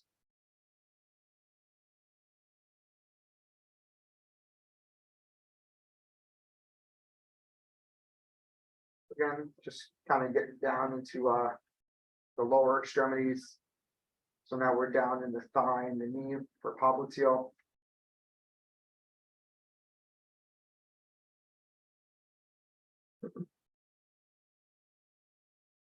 Yeah. You were saying earlier when you were going over the upper extremity that we'd be doing like a decent amount of labeling and stuff for a test or exam. Are we expected? Not like this, no. Or Would you give us like because I feel like there's like a ton of them in these PowerPoints. Would you narrow down the ones that? yes, Okay. yes. Like that. Okay. So the one that says, can you name? Yeah, do I have that guy? That one. This guy. It's on there. What else do we have? I think this guy might show up on the panel. Or at least it's definitely vascular 3. When we do the vasculature for the portal and liver. So not this semester, that guy, but that guy shows his head again. But yes. Yeah.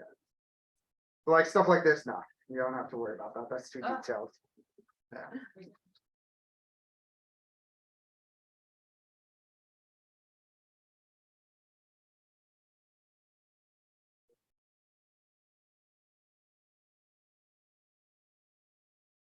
So again, there are different anatomical variations too that we can encounter, like duplicated femoral artery, high bifurcation of the popliteal artery. So there are anatomical variations again that do exist. This was just showing some collateral routes. So the body does have these small little channels to get around major blockages.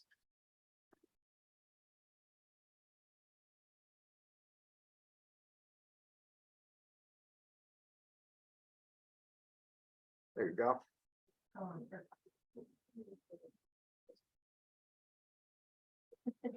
I just was feeling a bit overwhelmed at the moment. Yeah. If you can label stuff like this, Okay. is that hard? No, it's not. Oh, Oh, yeah, yeah. that's great. Yeah.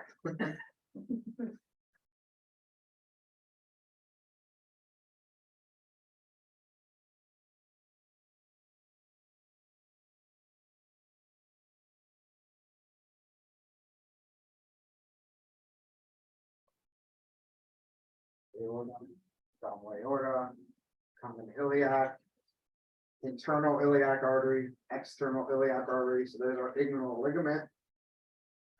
Then we get into common femoral artery. Common femoral artery then splits. We have superficial femoral artery, which continues down the thigh, and then that profundus or deep femoral artery. So then, once we continue down the thigh, that superficial femoral artery becomes popliteal. Popliteal then splits into anterior tibial. And then tibial peroneal trunk. Tibial peroneal trunk splits into posterior tibial and peroneal.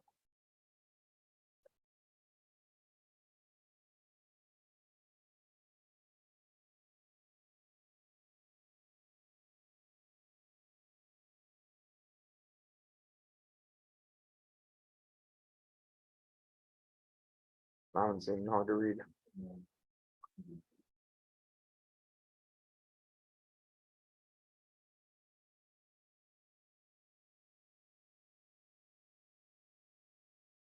The only thing I didn't mention was dorsalis pedis artery. So some of you who've had lab, we started imaging the dorsalis pedis artery.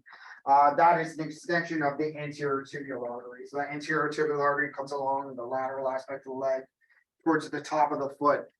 And on the top of that foot, we get the dorsalis pedis artery. So that's one of the ones that's important for us in terms of peripheral vasculature for imaging the legs. The dorsalis pedis artery is an extension of anterior tibial artery.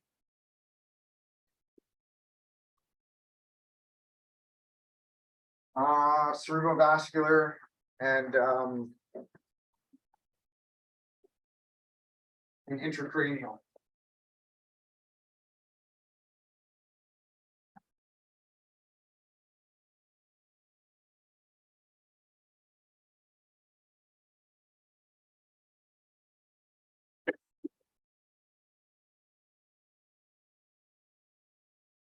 So we're going to talk about the blood supply for our central nervous system. So when we think central nervous system, think the brain. So the first major branch off our aortic arch is going to be our radiocephalic artery.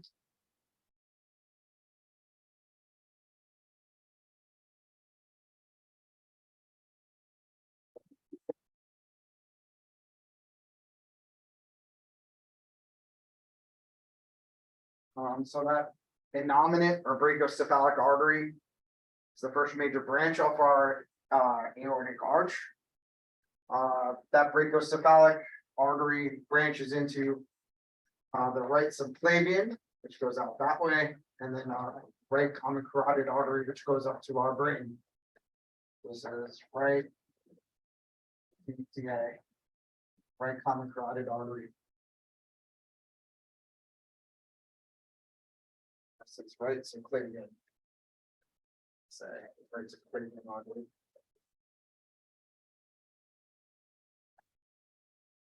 The second major branch off our aortic arch is going to be our left common carotid artery. It's going to be our left CCA, LCCA. And then that third branch off that aortic arch is our left subclavian artery. So this is left subclavian artery.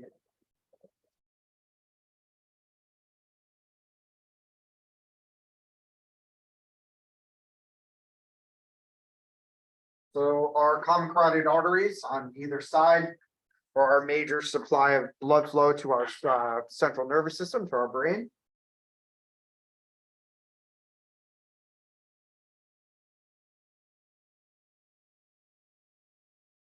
So this is one. You guys need to start that one. So this is important for our cerebrovascular anatomy, blood supply for the brain. So here you can see the heart with our aortic arch, brachiocephalic or innominate artery branching into our right subclavian, right common carotid going up to the brain. Left common carotid artery branches directly off the aortic arch, left subclavian directly off the aortic arch. So you have right and left common carotid arteries. The right and left common carotid arteries will then split or bifurcate into internal carotid artery and external carotid artery. So don't let the orientation of these two vessels fool you. The internal carotid artery goes up to the brain, supplies blood flow to the brain.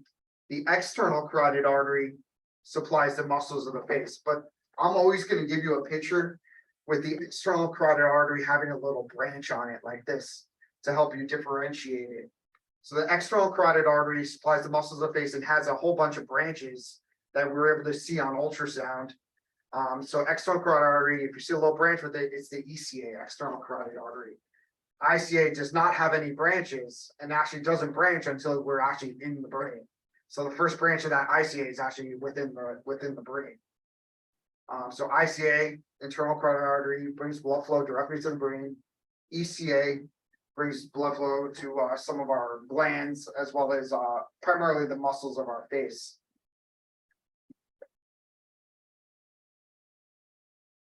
The other vessel that's important is our vertebral artery. So we have a right vertebral artery and a left vertebral artery that bring blood flow to the brain as well. So this supplies blood flow to the posterior portion of our brain. So think your cerebellum. This is the internal carotid arteries bring blood flow to the middle and anterior portions of our brain. The vertebral arteries are going to be your first branch off of your subclavians. So right subclavian artery, that first branch is going to be your right vertebral. Left subclavian artery, that first branch is going to be your left vertebral. So they're both branches off of the vertebral arteries on either side. So vertebral arteries branch off the subclavian arteries on either side.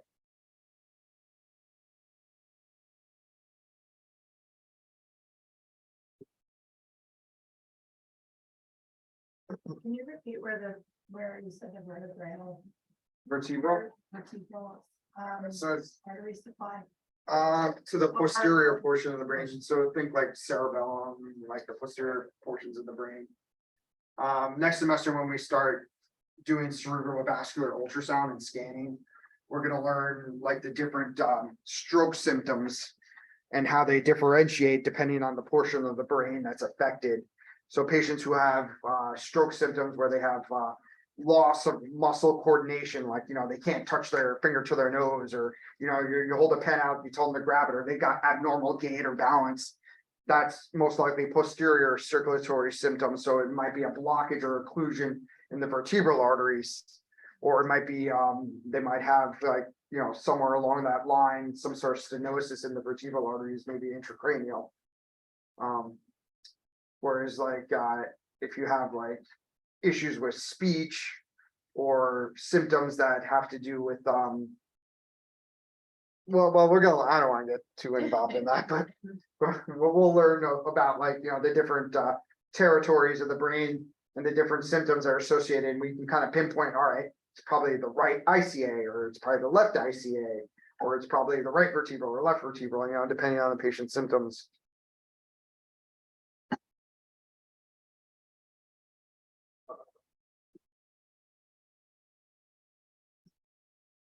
So a little relational anatomy, so common carotid arteries. So these can be seen posterolateral to the thyroid gland. So when we started imaging, we were able to see the posterior gland, the thyroid gland's a little more medial, central in the neck. The carotid arteries were more lateral and typically are posterior to that gland. They're usually deeper to the jugular vein and that sternocleidomastoid muscle. The common carotid artery, there are no arterial branches to it. It just splits or bifurcates into the internal and external carotid arteries. So it doesn't give rise to any sort of particular branches. It just bifurcates or splits. The carotid bulb. So this is an expanded portion of the ICA just before that bifurcation or split. The carotid bulb is going to be your most common site of plaque development. So this is where you see most of your blockages or your stenosis is starting to develop. This is where most people start building up their plaque within those carotid vessels, is in that carotid bulb. We can see thickening of the vessel wall in that area as well. So this is just a nice ultrasound image showing a common carotid artery. So it's nice and straight, nice and uniform in diameter. We can see our intimal layer, so this bright echogenic part of our vessel wall is that inner layer. So it's nice and clean, no echoes. This is getting to the carotid bifurcation. So this is your common carotid artery. So this is superior, and this is our notch. We're in sagittal. Notch is pointing up towards the patient's head. So this is headed up towards the patient's head. That's down inferior. So blood flow is coming in this direction. Common carotid artery getting towards that bifurcation of our internal and external carotid arteries. So as we get towards that bifurcation, we enter into a portion where it starts to bulge. That's our carotid. So this is our carotid bulb. And then we got that bifurcation.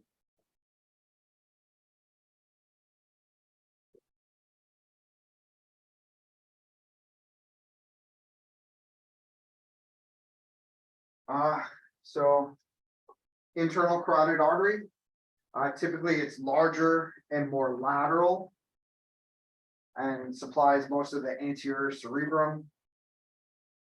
Has no extracranial branches, so outside of the skull, there are no branches to the internal carotid artery. The first branch of that internal carotid artery is the ophthalmic artery, which is actually located again within the cranium, within the brain. So once we enter into the skull is when we get that first branch of the internal carotid artery. So that brings blood flow to our orbits, to our eye.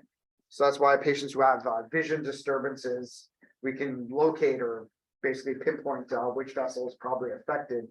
So for instance, if they're having right eye vision disturbances or issues with their right eye vision, it could potentially indicate that they're having a stroke or issues with that right internal carotid artery. If the left eye, then it's the left internal carotid artery. When we get into the cerebral vasculature, there's a portion of that internal carotid artery within the brain that's referred to as the carotid siphon.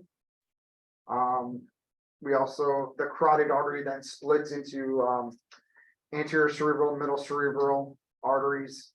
And then we also have a posterior communicating artery. So we'll see in a moment when we get into the circle of Willis.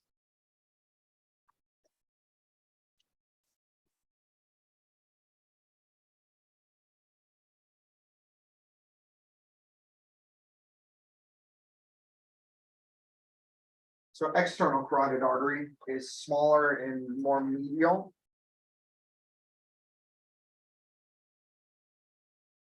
I think how I can show you guys. So I'm just going to kind of go back for a second. So we said internal carotid artery is larger and more lateral. So if I turn my head, and like if I'm lying there and I turn my head, medial would be more towards, the center of my neck. Lateral would be more towards the back of my neck. So medial, lateral. So ICA is more lateral, kind of more towards the back of the neck. ECA is going to be more medial towards the face. So the ECA again supplies the muscles of the face. So it's going to be smaller in caliber and more medial. Whereas the ICA is typically more lateral or more posterior and larger in caliber.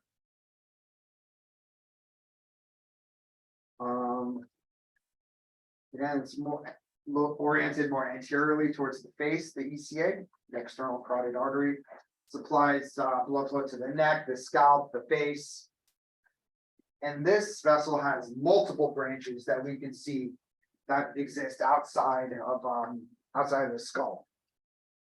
So the first branch, the reason it's highlighted is important because it's likely to show up on your board exams, my tests, the boards. Is the superior thyroid artery. So that's the first branch off the ECA. We can typically see that when we're imaging, and we can use that to help identify the vessel as being the external carotid artery versus the internal carotid artery, because they could look kind of similar. Their orientations might be a little tricky to tell at that point, particularly when it first branches. But we can use that branch vessel as a indicator as to which one's which. Some of the additional branches, we have the ascending pharyngeal, lingual artery, occipital artery, facial artery, posterior auricular artery, maxillary artery, and then the superficial temporal artery, which is up here on the temple. So that superficial temporal artery is the last branch. And again, the reason that one is highlighted too is because we utilize that one in vascular as well to help identify the ECA, because we can perform a maneuver referred to as a temporal tap, where we apply pressure on that temporal artery, and we can see actually oscillations in the special waveform during the diastolic portion of it. So we can use that to help identify the external carotid artery. So when we're doing, I wonder if I have it on here. Do I have the temporal tap picture? No. So this is the ECA waveform. So if I was performing that temporal tap,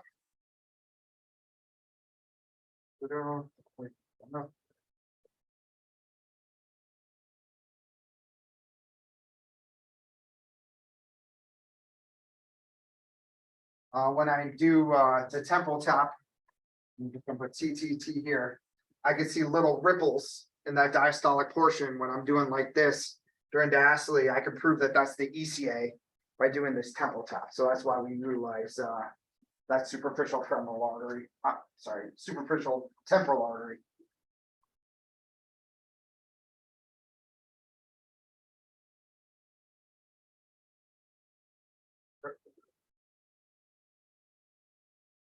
So going back. So just break down external carotid artery, usually smaller of the two. Branches seen extracranial, we almost always see branches. Orientation, it's anterior towards the face, whereas the ICA is proceeds deeper and slightly posterior towards the mastoid, towards the jaw. ICA is usually a little larger. Branches, if you find one, you can write up a case study on it. So this, the other important difference is going to be our Doppler characteristics. So you could Doppler the waveforms and be able to tell which one's which based on the Doppler characteristics. So we said ICA is going to the brain. The brain absolutely needs constant blood flow, so it's going to have a nice low resistant flow pattern. Whereas the external carotid artery again supplies like the scalp, the muscles of the face, so it has a much higher resistant waveform. And then response to that temporal tap, ECA, we see well perceived oscillations. ICA is poor to absent.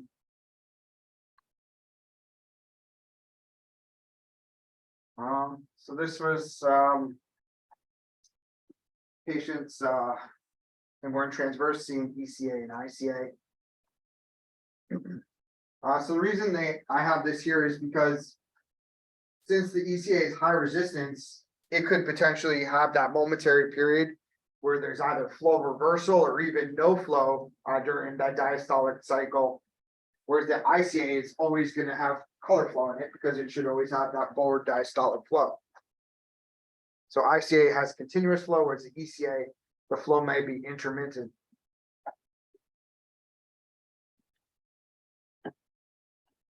So here's our Doppler waveforms for our ICA. So it looks pretty similar to a renal artery. Looks pretty similar to some of our organ flow that we saw in some of the other vessels, like the hepatic artery or the renal arteries. So again, this is organ flow, low resistant, monophasic flow, internal carotid artery. And the ECA, so I can recognize ECA by the fact that the ECA will come to a sharp peak. So we get very sharp, narrow peaks where it looks like if I were to put my hand on it, I can prick myself. It's very sharp. Also has a deep dicrotic notch. So ECA, when we start imaging this dicrotic notch, the separation between systole and diastole, has a very deep dicrotic notch. Some of them will even dip below this baseline, so you might get a momentary reversal of flow. And then if we compared peak systolic to end diastolic, you know, this is a much higher resistant waveform. So if we were to put these numbers in our equation, we get a much higher RI than something like this, where we compare peak systolic to end diastolic velocities. So if we compare that to that, you know, it's a much lower resistive index than the external carotid artery.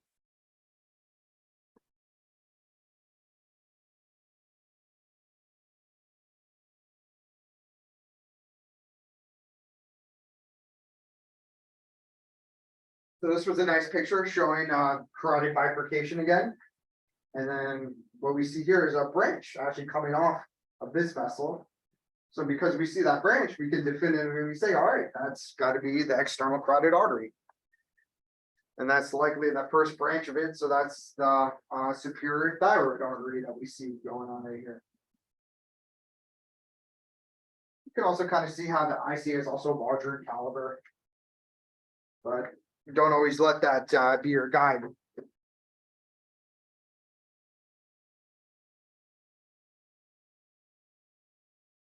So vertebral arteries. So this is again the first branch off the subclavian artery on each side. So we have a right and left vertebral artery coming off our right and left subclavian arteries. Supplies the posterior part of the brain, the medulla, anterior surface of the cerebellum. Cerebellum. The right and left vertebral arteries join together at the level of the palms to form what's called the basilar artery. So once we get into the brain itself, those vertebral arteries come together, form the basilar artery or vascular. Still debating how to say it. So the vertebral arteries, they're also an important collateral for the subclavian or innominate arteries if these two vessels happen to be occluded.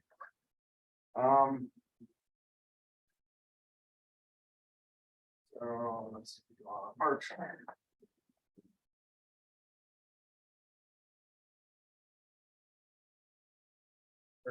Subclavian artery, that side.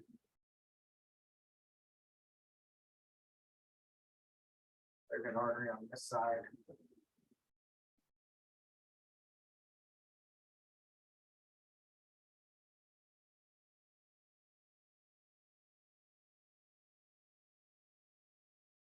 So our vertebral arteries, again, we said were the first branch off our subclavian. So this is CCA, innominate, right subclavian, left subclavian, and left vertebral.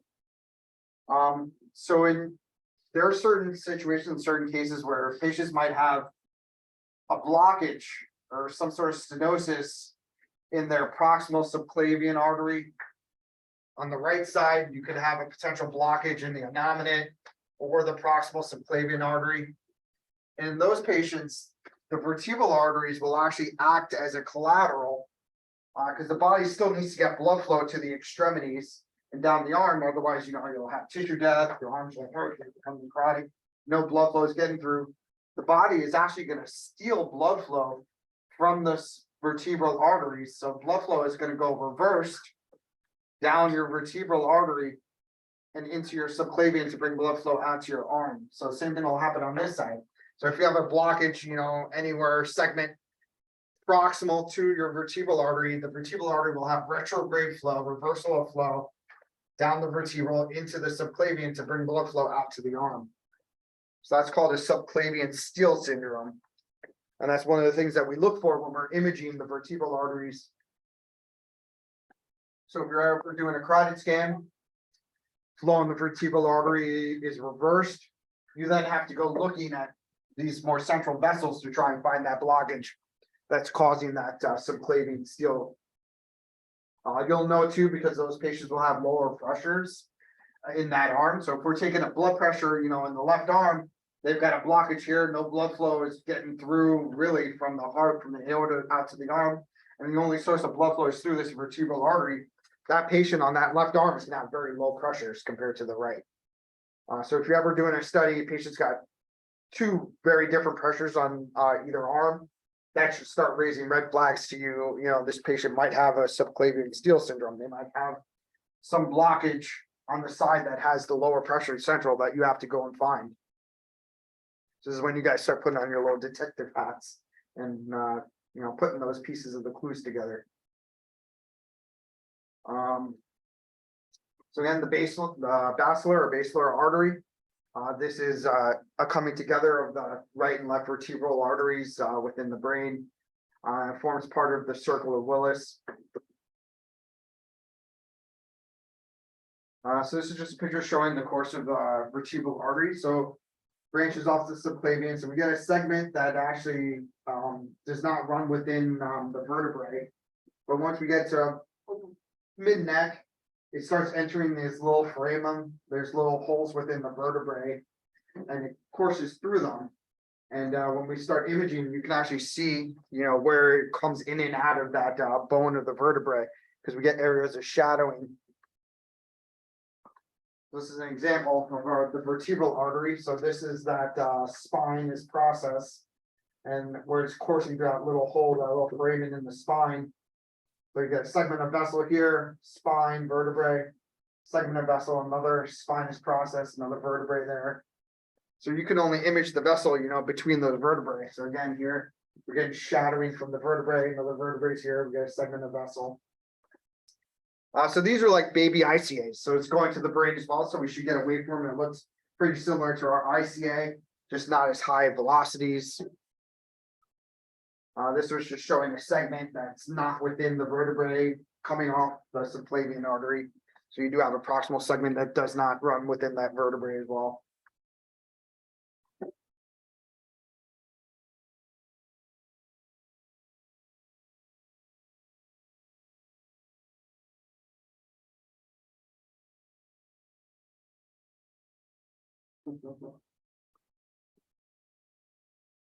Aortic arch.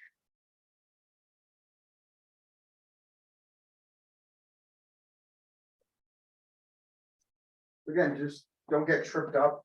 I don't particularly like this picture because I think on the test actually branch. Because it doesn't have the actual branch. But if you just kind of go off anatomical orientation, we said the ICA is more posterior or more lateral. ECA is more medial. So this is in external carotid artery, ECA, internal carotid artery is more lateral.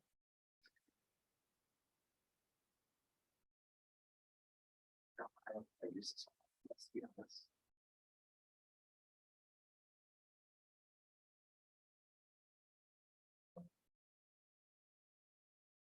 Rear your vertebral arteries will come out your subclavian. Your aortic branches. So one is your common carotid arteries. 7 innominate. The brachiocephalic.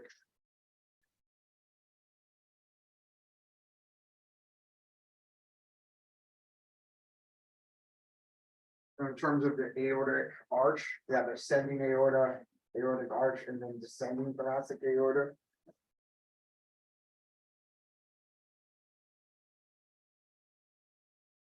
Ascending thoracic aorta, aortic arch, and then descending thoracic aorta.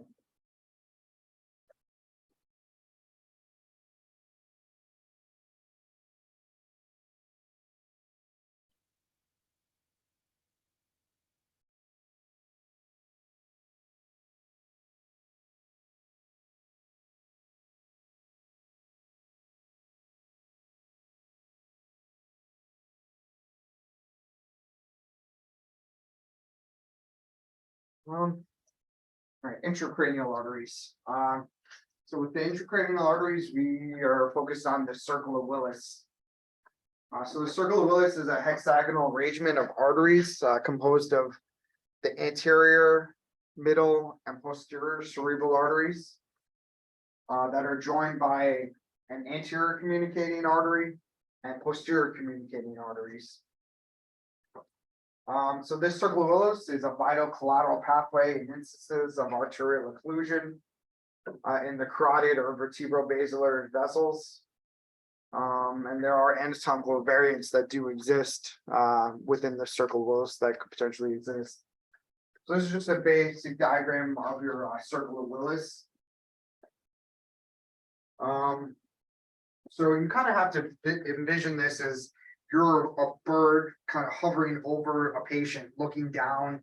Like if I took my head, sliced it directly in half, and like I'm looking down on my brain. So like, you know, if this is my head, I just kind of cut it directly in half and I'm looking down on the brain. So that's my head, my brain. Like, oops, sorry. If I draw eyes here, so this is the ophthalmic artery. I like to put two eyeballs kind of right here and right here. So this is the anterior portion of the patient's face. Here are the eyes, eye here. So left eye, right eye, left eye. So this is the anterior. This is going to be the posterior, back of the head or back of the brain. To kind of get your anatomical bearings. So you have your internal carotid arteries coming up. They're coming up, enter into the brain. They're coming up towards that circle of Willis. They do a little loop. So again, that first branch of your ICAs, we said was that ophthalmic artery. So blood flow coming in both ICAs, do a little loop here. That first branch, your ophthalmic artery. This is that carotid siphon.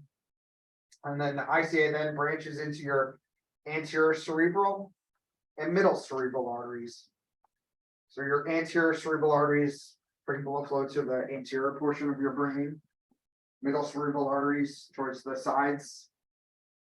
The anterior cerebral arteries are connected by an anterior communicating artery. That's the ACOA. The posterior cerebral artery. So I'm sorry. So internal carotid arteries branch into middle cerebral, anterior cerebral. So that's the anterior circulatory system for our brain. Then we said there's the posterior circulatory system of the brain that's supplied by the vertebral arteries. So you have your two vertebral arteries coming up, form the basilar artery. That artery then splits into your right posterior cerebral artery and your left posterior cerebral artery. The anterior circulatory system and the posterior circulatory system of the brain are connected by the posterior communicating arteries on either side. So you have the right posterior communicating artery and the left posterior communicating artery. The reason why this is so important, us having this circle of Willis, this communication system, is because patients who have disease and blockages in one of their internal carotid arteries, it'll allow blood flow to get to all parts of the brain and allow, you know, perfusion of the brain in patients that have disease.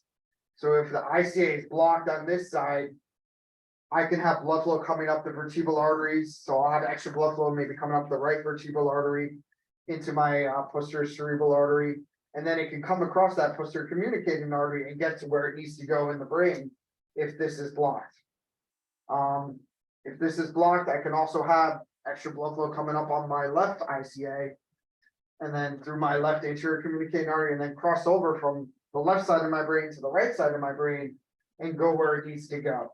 So we have communications and kind of fail safes, you know. So one thing's down, the body can go like, oh crap, I need blood. What am I gonna do? All right, I need help from the left side, call in the reserves, and you can get blood flow over to the other side of the brain where it needs to go.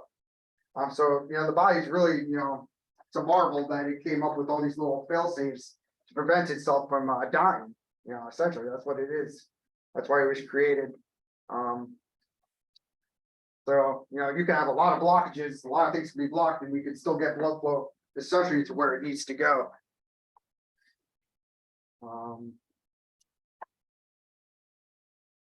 That was a lot. Yeah. You guys need to stop me, man, because I will. That was almost 2.5 hours. We're gonna need to take a little breaks in between. You could stop. I think what else can you do? So yeah, it's just becoming familiar with anatomy right now. So that's the main thing for you guys.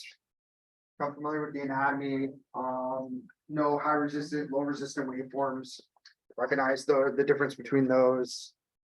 I think I forgot to mention last time about hydrostatic pressure. If a patient is lying supine, if they're lying on a bed or lying on a stretcher, hydrostatic pressure becomes negligible. It's essentially zero because they're flat. So gravity doesn't have the influence on the hydrostatic pressure. So we've eliminated that from the equation. So patients that are supine, hydrostatic pressure becomes negligible or zero. Wow.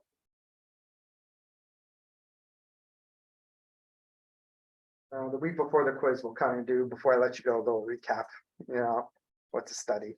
So, I The work we'll do next. think it was like week 4, No. 5. One, It's next week. it's next week. Mhm. 5. Oh, wow, it's next week. All right, 4, 5, 6. Did you want the homework or no? That was for you guys, just Oh. practice, yeah, the terminology. We can go over it, the worksheet, make sure everyone's got the right answers. The terminology, they need to do it, Yeah. the binder. Were there any questions, were there any other ones that like? Yeah. Yeah, there was, Couple? yeah. Okay. Pull it up.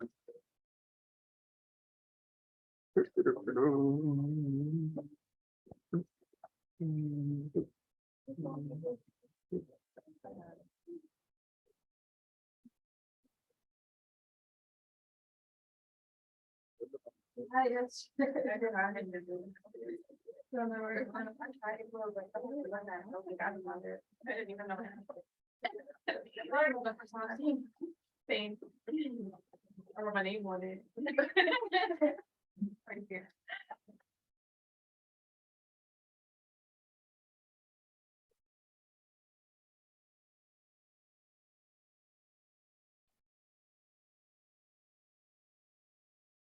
All right, so anechoic describes the portion of an image that appears no echo or is free from echoes. So if we was to put like dark or black, that would be wrong. Black, no, yeah, black, anechoic, black, absence of echoes. Echogenicity means the level of echo brightness, so when we say echogenicity, it refers to the level of brightness of those echoes, or the strength or intensity of those echoes.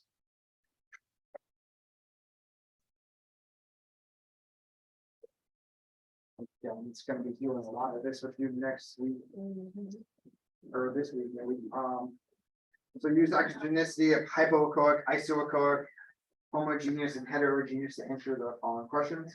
So pancreas appears brighter than the liver, so the pancreas is echogenic to the liver, or hyperechoic to the liver. Was that one interesting? No, it's hypo. So you could say hyperechoic or echogenic. So that could be another potential option. I didn't write that here, hyperechoic. So hypo would be darker when you're comparing two things. Hyperechoic would be brighter if you're comparing two things. Or you can also say echogenic too, brighter. So when things are more echogenic, they're brighter. Right kidney here is darker on the screen than the liver. So the right kidney is hypoechoic to the liver. Liver and spleen are the same shade of gray. They're described acoustically as isoechoic, or the same brightness. So isoechoic means similar or same brightness. Liver has a uniform shade of gray throughout the entire organ. This is described as homogeneous. So everything looks similar, homogenized. So you see sometimes on a late bottle of milk, it says homogenized. That means everything's kind of mixed, blended evenly throughout. So when something has similar shades of gray throughout, we call it homogeneous. A spleen has several cysts within it, a large meningioma, and 2 very dark areas. This would be described as heterogeneous. So meaning there's multiple different types of echogenicities within that type of organ. So there's things that are bright, there's parts that are darker, maybe very anechoic, areas that are very echogenic within that organ or structure.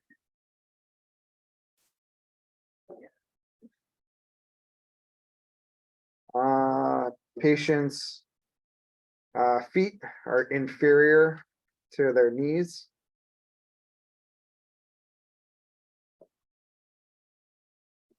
Liver is located superior to the right kidney.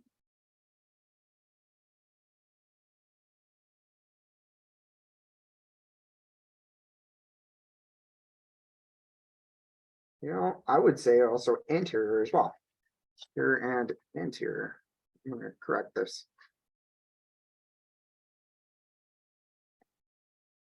For a lot of those, like, if this were test, like, it would be okay to have either work. Yes. Okay.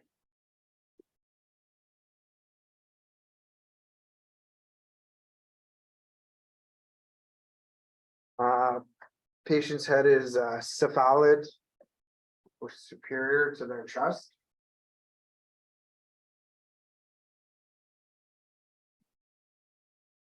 Liver is located posterior to the abdominal wall. So if we're imaging abdominal wall, liver would be posterior to that. Great vessels are located medial to the kidneys. The kidneys are lateral. The great vessels would lie medial to that or midline. The arms are located lateral to the heart.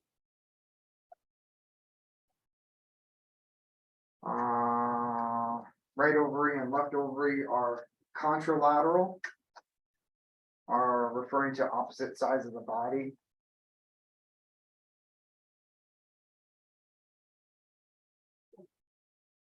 So that term contralateral, we usually use it to refer to like something exists. So you'd have two of the same structure that exist on either side of the body. So I have a stenosis in my like left ICA. The contralateral ICA, would demonstrate what. So we kind of use that term to refer to things that you have one on each side of the body. The contralateral will be the opposite, that organ or structure that exists on the opposite side of the body. So you can use it for kidneys, you can use it for blood vessels. Trying to think what else would, like ovaries, testes, the thyroid gland, maybe you have one on each side. The liver and the right kidney are ipsilateral. So this is on the same side of the body.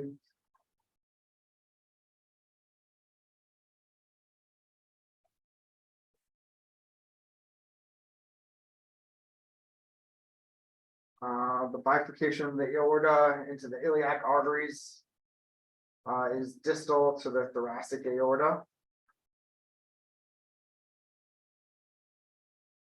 The aorta is proximal to the common iliac arteries. So if we kind of again use the heart as your home base, the aorta exists proximal to the common iliacs. Another word for superior is cephalid, referring to the head. Another word for inferior is caudal, referring to the feet. Aorta is anterior to the spine.